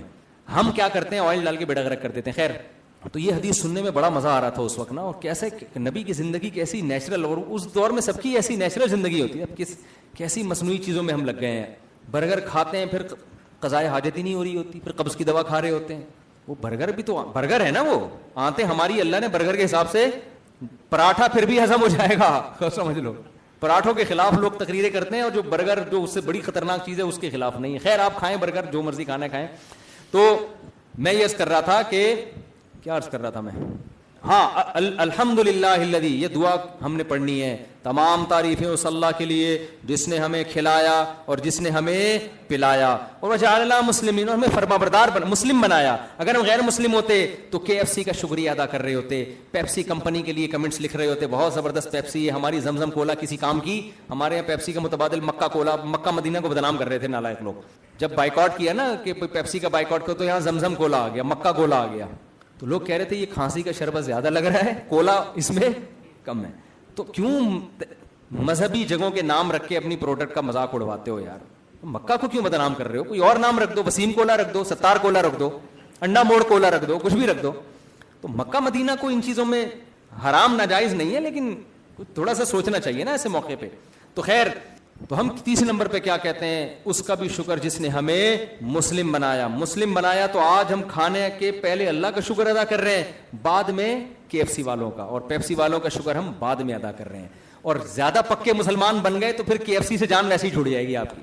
پھر ہم کھائیں گے دیسی مرغا, اور پھر ہم اللہ کا پہلے شکر ادا کریں گے, اور جس نے اب تک دیسی مرغیوں کو پال کے رکھا ہوا ہے نا, جس کی وجہ سے ہمیں دیسی مل جاتی ہے, اس کا پھر اگلے نمبر پہ آپ شکریہ ادا کریں گے. تو یہ اللہ کی نعمت ہے, اس نعمت کو برقرار رکھیں. بات بات پہ ہم کس کا شکر ادا کریں گے؟ اللہ کا, اور اسی کا احسان مان کے پھر اس کی راہ میں خرچ بھی کریں گے. اس سورہ بلد کا حاصل ہے اللہ ہم سب کو سمجھنے کی, عمل کی توفیق عطا فرمائے. 5 منٹ ہے آپ کے پاس, بیان بہت لمبا ہو گیا ہے, تو 5 منٹ میں کسی نے کوئی بہت ہی امپورٹنٹ سوال پوچھنا ہو تو پوچھ لیں, امپورٹنٹ زیادہ نہیں ہے تو اسکپ کر دیں اس کو. جی اچھا بھائی, ایک صاحب نے اپنی والدہ کے لیے دعا کا کہا ہے, آئی سی روم میں, دل سے دعا ہے اللہ تعالیٰ ان کو شفا عطا فرمائے, آپ بھی دعا کریں.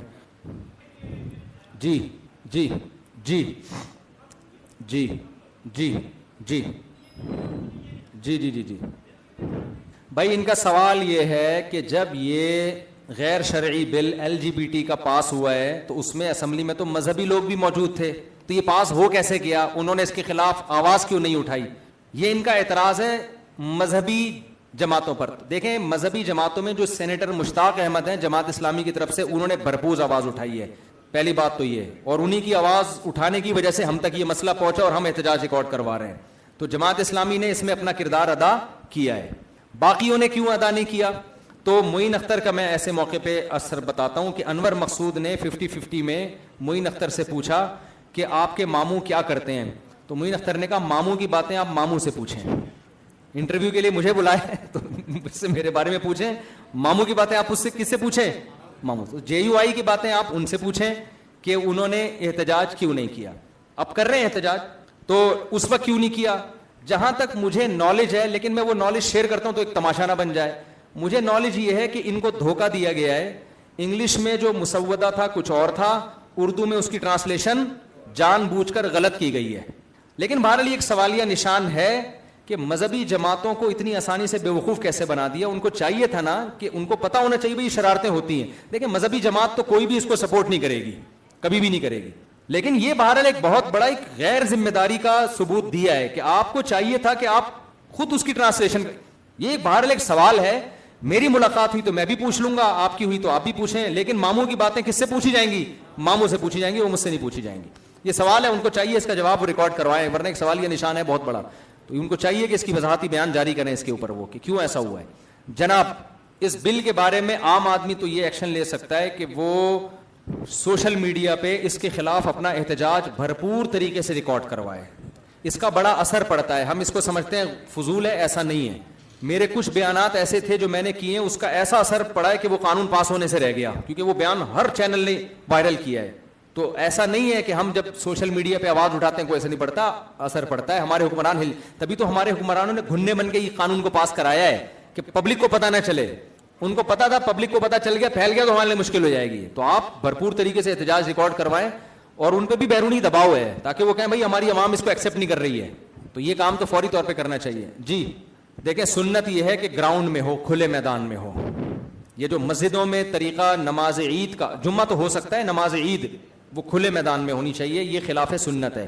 اس کو ختم کرنا چاہیے, گراؤنڈ میں ہونا چاہیے سسٹم. نہیں مصلی میں دیکھیں سنت نہیں ہے. نماز تو ہو جائے گی شہر کے اندر, کہیں بھی لوگ جمع ہو کے جمعہ پڑھ لیں, ہو جائے گا, لیکن یہ سنت کے خلاف ہے. کیونکہ سنت یہ ہے کہ زیادہ سے زیادہ کراؤڈ اکٹھا کیا جائے, مسجد میں جا کے لوگ نماز پڑھیں. جی ہاں ہو سکتا. کیا کہہ رہے ہیں؟ یہ کہہ رہے ہیں اپنے تجربے سے بتائیں کہ ہم اپنے گھر جا کے دوسری شادی کی بات کرنا چاہتے ہیں تو کیسے کریں. تجربہ یہ کہ طبیعت سے پٹیں گے آپ, یہی تجربہ ہے. ہیلمٹ پہن کے جائیں آپ, بات کریں اور پٹیں, پھر پتہ چل جائے گا آپ میں کرنے کا دم ہے یا نہیں. پٹ کے بھی کر لی اس کا مطلب سنبھال سکتے ہو, اور ڈر گئے تو اس کا مطلب یہ آپ کے بس کا کام نہیں ہے. فجر کی نماز فجر کا ٹائم شروع ہونے سے پہلے پہلے عشاء پڑھیں گے تو قضا نہیں کہلائے گی, لیکن آدھی رات سے زیادہ عشاء میں تاخیر کرنا یہ جائز نہیں ہے, شدید مکروہ ہے. یہ نہیں قضا نہیں ہوتی. جی ہے, جی ہاں بالکل صحیح کہہ رہے ہیں. سود کے خلاف قانون وہ ہوا تھا, اس پہ عوام نے آواز نہیں اٹھائی, وہ بھی انہوں نے ایسے ہی کر دیا ہے. تو اب اگر اس پہ بھی آواز نہیں اٹھائی تو اس سے بھی کوئی غلط قانون. شراب لیگل ہو جائے گی آپ کے کنٹری میں, آپ کے کنٹری میں بہت. جی بالکل, جی بالکل بالکل صحیح کہہ رہے ہیں. آواز بھرپور طریقے سے اس پہ بھی اٹھائیں. ایسے لوگوں کا بھی ساتھ دینا جو آواز اٹھا رہے ہیں. تنظیم اسلامی نے بڑا کام کیا سود کے خلاف, بڑی آواز اٹھائی ہے. تو کوئی بھی اچھا کام کر رہا ہو اس پلیٹ فارم میں, اس کام میں اس کے ساتھ ہمیں شریک ہونا چاہیے. ستو جی ہاں جی ہاں جی ہاں جی جی جناب. سنتیں پڑھ رہے ہوتے ہیں لوگ. جہاں جماعت ہو رہی ہے اسی جگہ پہ سنتیں پڑھنا جائز نہیں ہے. جہاں جماعت ہو رہی ہے وہاں پر آپ سنتیں نہیں پڑھ سکتے. سنتیں پڑھنی ہے بالکل پیچھے جا کے پڑھیں. ہاں بشرطے کہ جماعت میں شامل ہونے کا یقین ہو. نہیں اشراق کے وقت. جی جی جی. دیکھو اگر کوئی پراپر ٹرسٹ ہے نا تو ٹرسٹ جو صحیح دیندار لوگ چلا رہے ہوں وہ تو اس کا خیال کرتے ہیں کہ راستے میں ہمیں کس قسم کے فنڈ کا استعمال کرنے کی اجازت ہے, کس قسم کے فنڈ کے استعمال کرنے کی اجازت نہیں ہے. بعض دفعہ ایسے ہوتا ہے کہ آپ جا رہے ہیں, لوگ سمجھتے ہیں اپنے خرچے پہ جا رہا ہے, وہ سیلاب زدگان کے لیے مدد دیتے ہیں, آپ نے اسی سے کباب پھوڑنا شروع کر دیے ہوتے ہیں راستے میں. یہ ٹھیک نہیں ہوتا. تو اصولی طور پر تو جب کسی کی مدد کے لیے کوئی رقم دی ہے تو تمام لوازمات کے ساتھ ہی ہوتی ہے, وہ اس پہ جتنے بھی خرچے آئیں گے سب اس میں داخل ہوتے ہیں. لیکن یہ کام پراپر کسی ٹرسٹ کے تحت ہو تو اس میں مینجمنٹ آسان ہوتی ہے, وہ مینج کر رہے ہوتے ہیں کہ اتنا خرچہ ٹھیک ہے اتنا نہیں. لیکن اگر یہ ہر آدمی اخپل طریقے سے کرنا شروع کر دے گا اپنے طریقے سے تو اس میں خیانت کا امکان زیادہ ہے. ویسے بھی کوئی بھی اٹھ کے کہے میں سیلاب زدگان کی مدد کے لیے جا رہا ہوں, پیسے نہ دیں. جب بھی ملک میں کوئی ایسی پریشانی آتی ہے تو خوب سمجھ لیں چوروں کا ریشو زیادہ ہوتا ہے, نیک لوگوں کا ریشو کم ہوتا ہے. غلط لوٹنے والے زیادہ ہوتے ہیں اس میں. ہمارے ہاں تو ٹرسٹ بہت سے ایسے ہیں جو پیسہ کمانے کے لیے ان کو پتا تھا کہ یار اور کوئی طریقہ نہیں ہے تو یہ بنا لو, تو وہ غریبوں کی بھی مدد کر رہے ہوتے ہیں, دبا کے پھوڑ پھاڑ بھی رہے ہوتے ہیں. آپ ایک چار دیواری کھڑی کریں, 4 یتیم بچے لا کے رکھ دیں, شکل سے یتیم لگ رہے ہوں بشرطے کہ وہ, بلکہ یتیم نہ بھی ہوں شکل سے یتیم لگتے ہوں, تو آپ ان کو لا کے بٹھا دیں. آپ دیکھو دبا کے نوٹ چھاپنے کی مشین بن جاؤ گے آپ. ان کو بھی کھلائیں آپ, لیکن بچت آپ کی بہت زیادہ ہوگی. لوگ اعتماد کریں گے یار ماشاءاللہ بچوں کو بکرے کھلا رہا ہے, اور یہ ابے کھا کتنا رہا ہے یہ نہیں دیکھتے لوگ. تو آج کل خیانت کرنا کوئی مسئلہ نہیں ہے. تو اس لیے جو بہت ہی مستند قسم کے ٹرسٹ ہوں ان پہ ٹرسٹ کریں, ان کو آزمائیں, پھر جا کے ان کے ساتھ تعاون کیا کریں. میں ذاتی طور پر جس ٹرسٹ کو جانتا ہوں پاک ایڈ ویلفیئر ٹرسٹ ہے, ہمارے شاگرد ہیں, بہت ایکوریسی کے ساتھ بہت تمیز سے کام ہو رہا ہے. پھر بعض ٹرسٹ ہوتے ایماندار ہیں, مینجمنٹ نہیں ہے. اب ہم نے جب سیلاب زدگان کی مدد کے لیے گئے ہم نے دیکھا بعض ٹرسٹ لا کے ایک ہی جگہ پہ ساری خوراک تقسیم کر رہے ہیں. اب ایک آدمی کے پاس تو 20 تھیلے راشن کے جمع ہو گئے اور ایک آدمی کے پہ ایک تھیلی بھی مل رہی, تو مینجمنٹ ہی نہیں ہے. تو یہ تمیز سے کام کریں تو پھر ثواب ملے گا. ایویں پھینکنا ہے پیسہ تو اس کا تو پھر کچھ بھی کر لیں آپ بیٹھ کے, اور ویسے بھی اپنا ذاتی ٹرک لے کے جائیں گے راستے میں لوٹے جائیں گے آپ. ہاں یہ بڑا اچھا سوال کیا میرے بھائی نے, کہہ رہے ہیں کہ نمازیں جمع کرنے کے بارے میں حدیث میں آتا ہے کہ 2 نمازیں نبی نے سفر میں اکٹھی پڑھی ہیں, لیکن ہم علماء سے پوچھتے ہیں جو بر صغیر کے علماء ہیں وہ کہتے ہیں کہ 2 نمازیں سفر میں بھی اکٹھی کرنا جائز نہیں ہے. تو یہ کہہ رہے ہیں کہ جب اتنی ساری احادیث میں آتا ہے کہ نبی نے سفر میں 2 نمازیں اکٹھی پڑھی ہیں تو پھر یہ حنفی علماء امام ابو حنیفہ رحمہ اللہ ان کے جو فالوورز ہیں وہ کیوں کہتے ہیں کہ 2 نمازیں اکٹھی پڑھنا جائز نہیں ہے؟ تو ہم حدیث کو مانیں یا ان علماء کی بات کو مانیں؟ دیکھیں جن حدیثوں میں 2 نمازیں اکٹھی پڑھنے کا آیا ہے نا ان میں اکٹھی کا ہے, ان میں یہ نہیں ہے کہ نبی صلی اللہ علیہ وسلم نے ایک نماز کو قضا کر کے دوسرے وقت میں پڑھا ہے, وہ اتنی واضح حدیث نہیں ہے. اس کا میں خلاصہ میں نے اس پہ کلپ ریکارڈ کروایا بھی ہے, میں دوبارہ بھی انشاءاللہ کسی وقت تفصیل سے ریکارڈ کرواؤں گا. دیکھو امام ابو حنیفہ رحمہ اللہ تعالی جن کو امت میں سب سے زیادہ فالو کیا گیا ہے, اس کی وجہ کیا ہے؟ امام ابو حنیفہ سب سے پہلے دلیل لیتے ہیں قرآن سے, انہوں نے قرآن کو اصل بنایا ہے. کہتے ہیں جب قرآن کے اگینسٹ اگر کوئی حدیث ہوگی تو جب تک اسی درجے کی متواتر نہیں ہوگی اس وقت تک اس کی وجہ سے قرآن کے حکم کو چینج نہیں, کیونکہ قرآن کے الفاظ ورڈنگ بھی محفوظ ہے, اس کے میننگ بھی محفوظ ہے, اور اس میں صحیح اور ضعیف کی بحث ہو ہی نہیں سکتی ہے, وہ اتنا متواتر ہے. اس کے ایک آیت کا ایک حرف کا انکار کفر ہے, جبکہ حدیث میں ایسا نہیں ہے.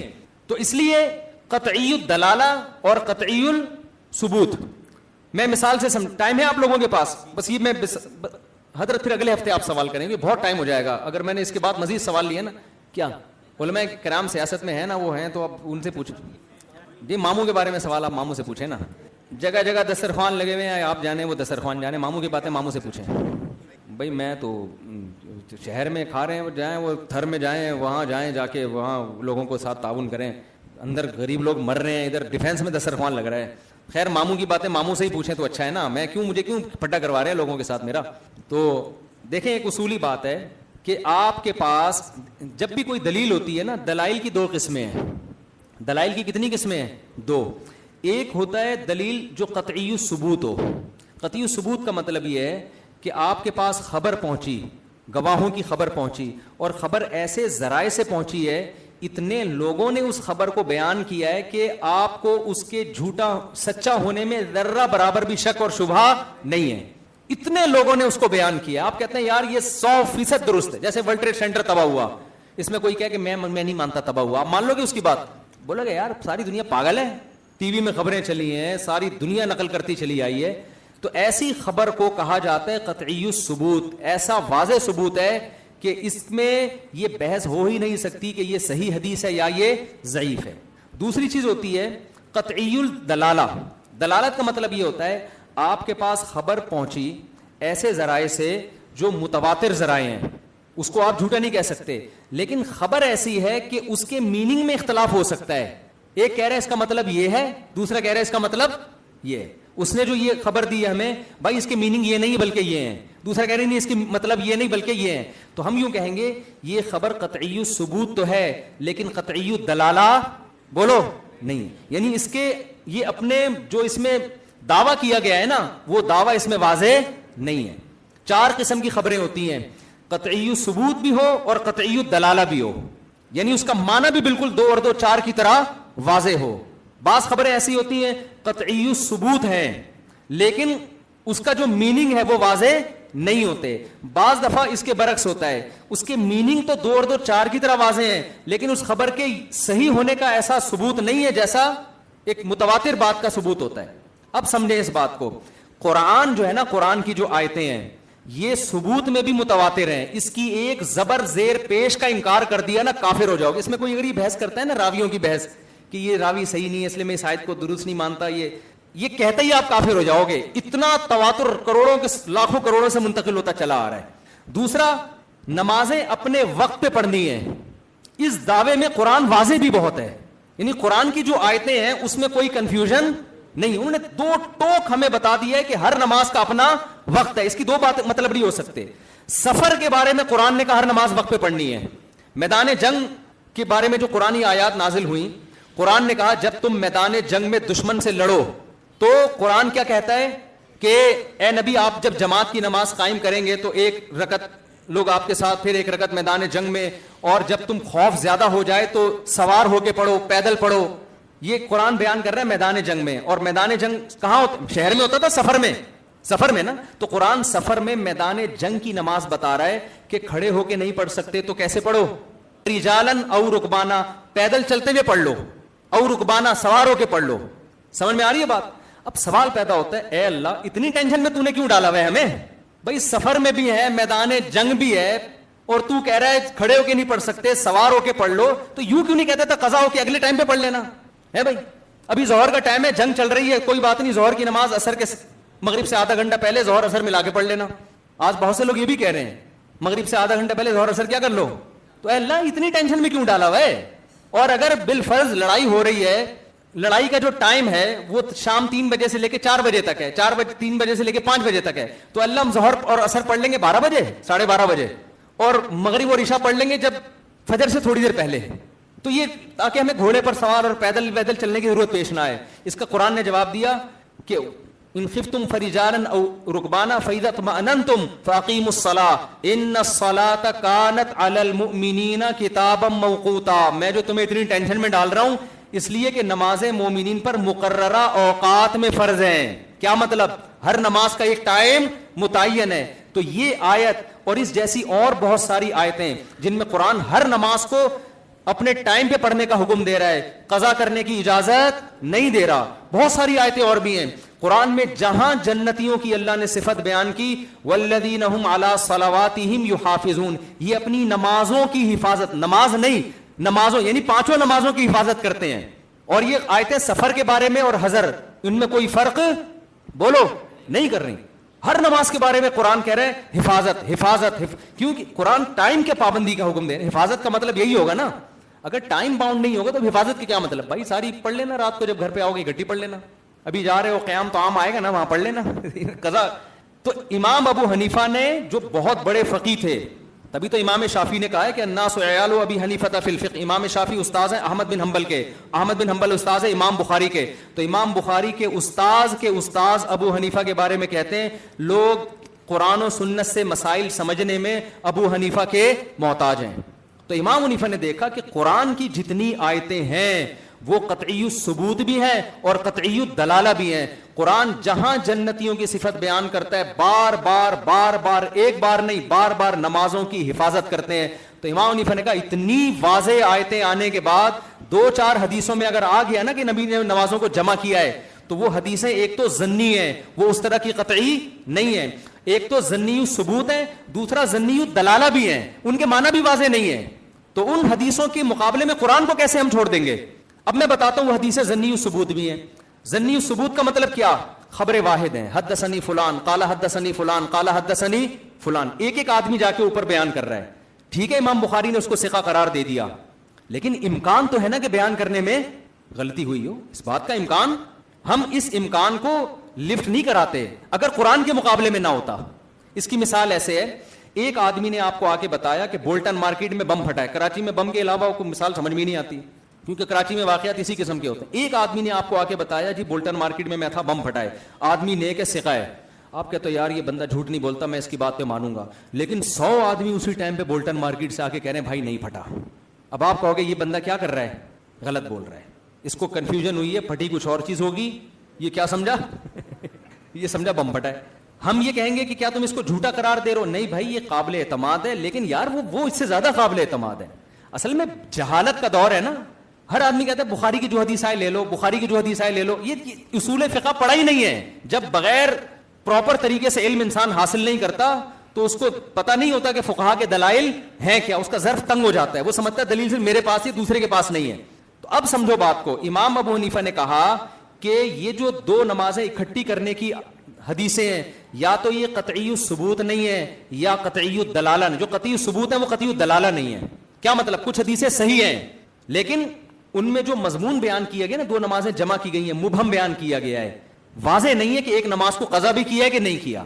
تو جمع کرنے کے ہم بھی قائل ہیں. وہ کیسے جمع کرنے کے؟ بھائی ظہر کو آپ عصر کے قریب لے کے جائیں, عصر کے قریب لے کے جائیں, اتنا قریب کہ آپ کو پتا ہو کہ جب میں سلام پھیروں گا تو تھوڑی دیر میں ظہر کا وقت کیا ہو جائے گا؟ قضا ہو جائے گا. تو آپ نے ظہر کی نماز, اور ہم سفر میں بعض دفعہ ایسا کرتے بھی ہیں, بھائی ہم نے نقشہ دیکھا بھائی اتنے بج کے اتنے منٹ پہ نماز کا ٹائم ختم ہو رہا ہے, تو گاڑی ایسے ٹائم پہ روکی, یار ایک ہی وضو سے ہم ظہر بھی پڑھ لیں گے, تھوڑا سا اسٹے کیا اور فوراً عصر کی نماز. دیکھنے والا کیا کہے گا؟ دو نمازیں کیا ہو رہی ہیں؟ اکٹھی, لیکن ہو اپنے وقت پہ رہی ہیں تاکہ قرآن پر بھی عمل ہو جائے اور حدیث کی گنجائش سے بھی فائدہ اٹھا لیں. اور یہ ہوائی بات نہیں ہے.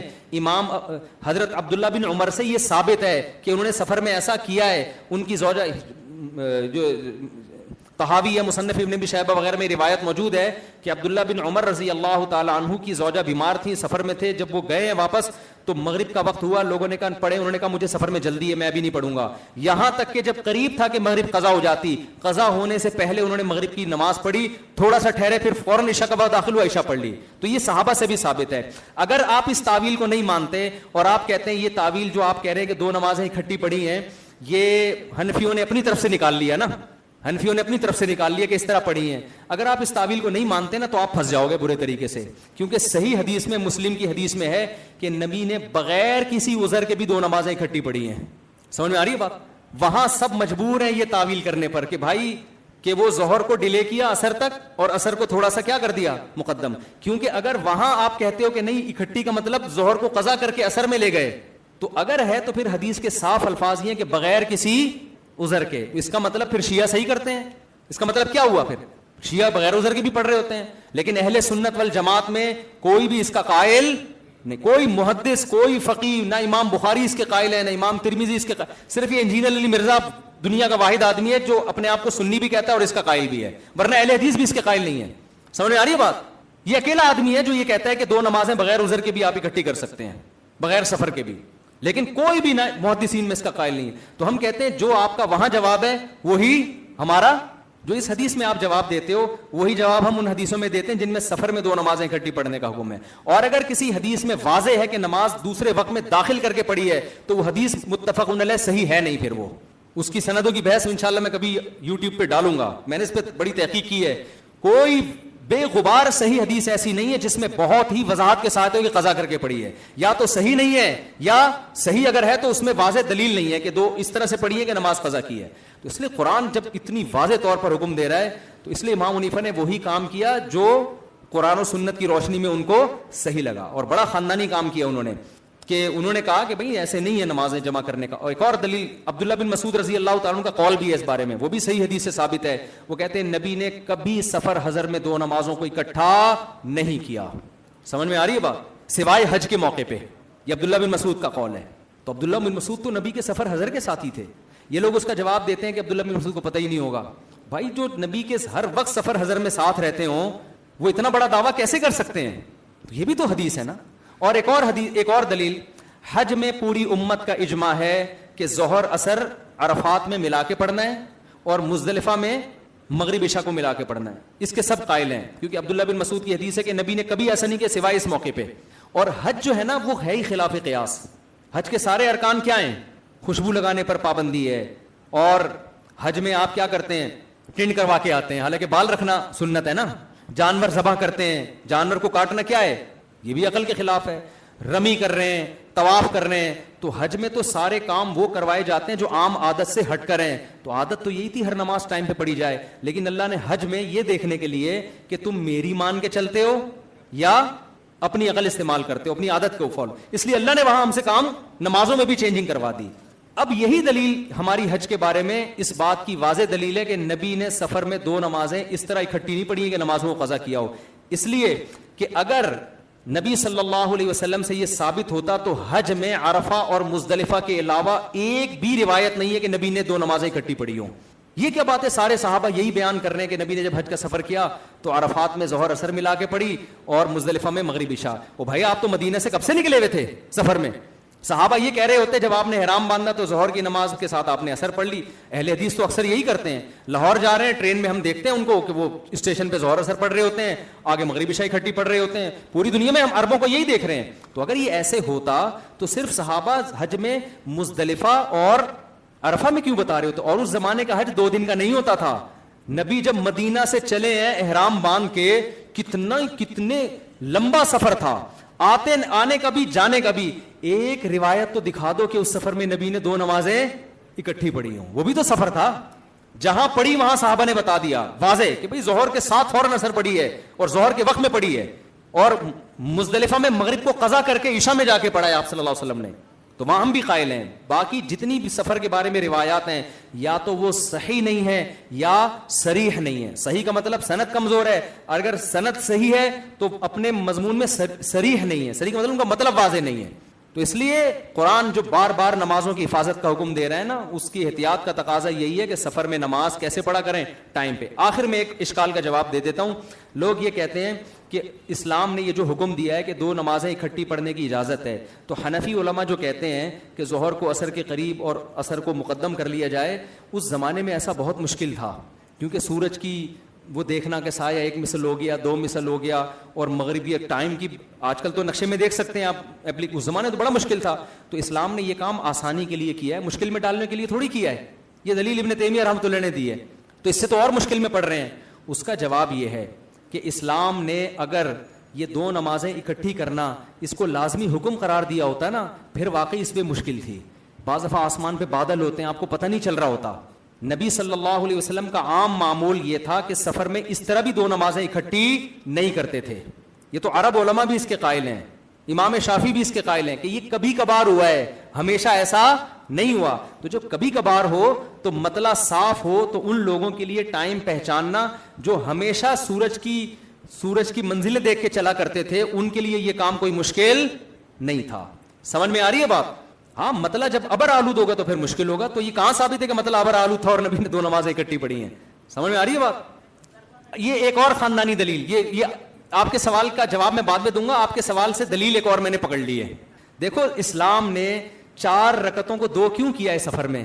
تاکہ نمازیں اپنے ٹائم پہ پڑھی جا سکیں. آپ کے پاس یہ عذر نہ ہو کہ اتنی لمبی نماز میں کیسے پڑھتا, میری ٹرین نکل رہی تھی, یہی ہے نا. تو رخصت کے لیے کیا کر دیا, 4 کو 2. اس کا مطلب ہے 4 کو 2 کیا ہی اس لیے تاکہ اپنے ٹائم پہ پڑھیں. تو یہ رخصت دی اس لیے. اگر اسلام آپ کو سفر میں نماز قضا کرنے کی اجازت دے رہا ہوتا تو پھر 4 کی 2 کرنے کی ٹینشن کی تکلف کی ضرورت نہیں تھی. سمجھ میں آ رہی ہے بات؟ وہ 2 کروائی اس لیے ہیں. تو رخصت کے اندر رخصت نہیں ہوتی, رخصت کسی دوسری عزیمت پر عمل کروانے کے لیے ہوتی ہے. رخصت آپ کو اس لیے دی جاتی ہے تاکہ کوئی اور حکم ہے جس پر آسانی سے عمل ہو سکے. تو حکم یہ تھا کہ سفر میں نماز قضا نہیں کرنی ہے. ٹینشن یہ تھی اللہ اتنی نماز کیسے پڑھیں گے, سفر میں تھکے ہوئے ہوتے ہیں. اللہ نے کہا قضا نہیں کرنی ہے, لہذا 4 کی کتنی کر دی میں نے, 2 کر دی. تو وہ رخصت دی ہی اس لیے. یہ بھی ایک اور عقلی دلیل ہے. لیکن جو نقلی دلائل ہیں, جو نقل سے میرا مراد جو قرآن و سنت کے, وہ میں پہلے دے چکا ہوں. ارشاد فرمائیے, آپ کیا کہہ رہے ہیں؟ ہاں قصر اگر سفر میں ہے تو قصر کریں گے, سفر میں نہیں ہے تو قصر نہیں کریں گے. ہاں جی جی جی بہت ہو گیا میرا خیال ہے بھائی, صبح کا ناشتہ کیا ہوا, دوپہر کھانا بھی نہیں کھایا, کافی ہو گیا. السلام علیکم.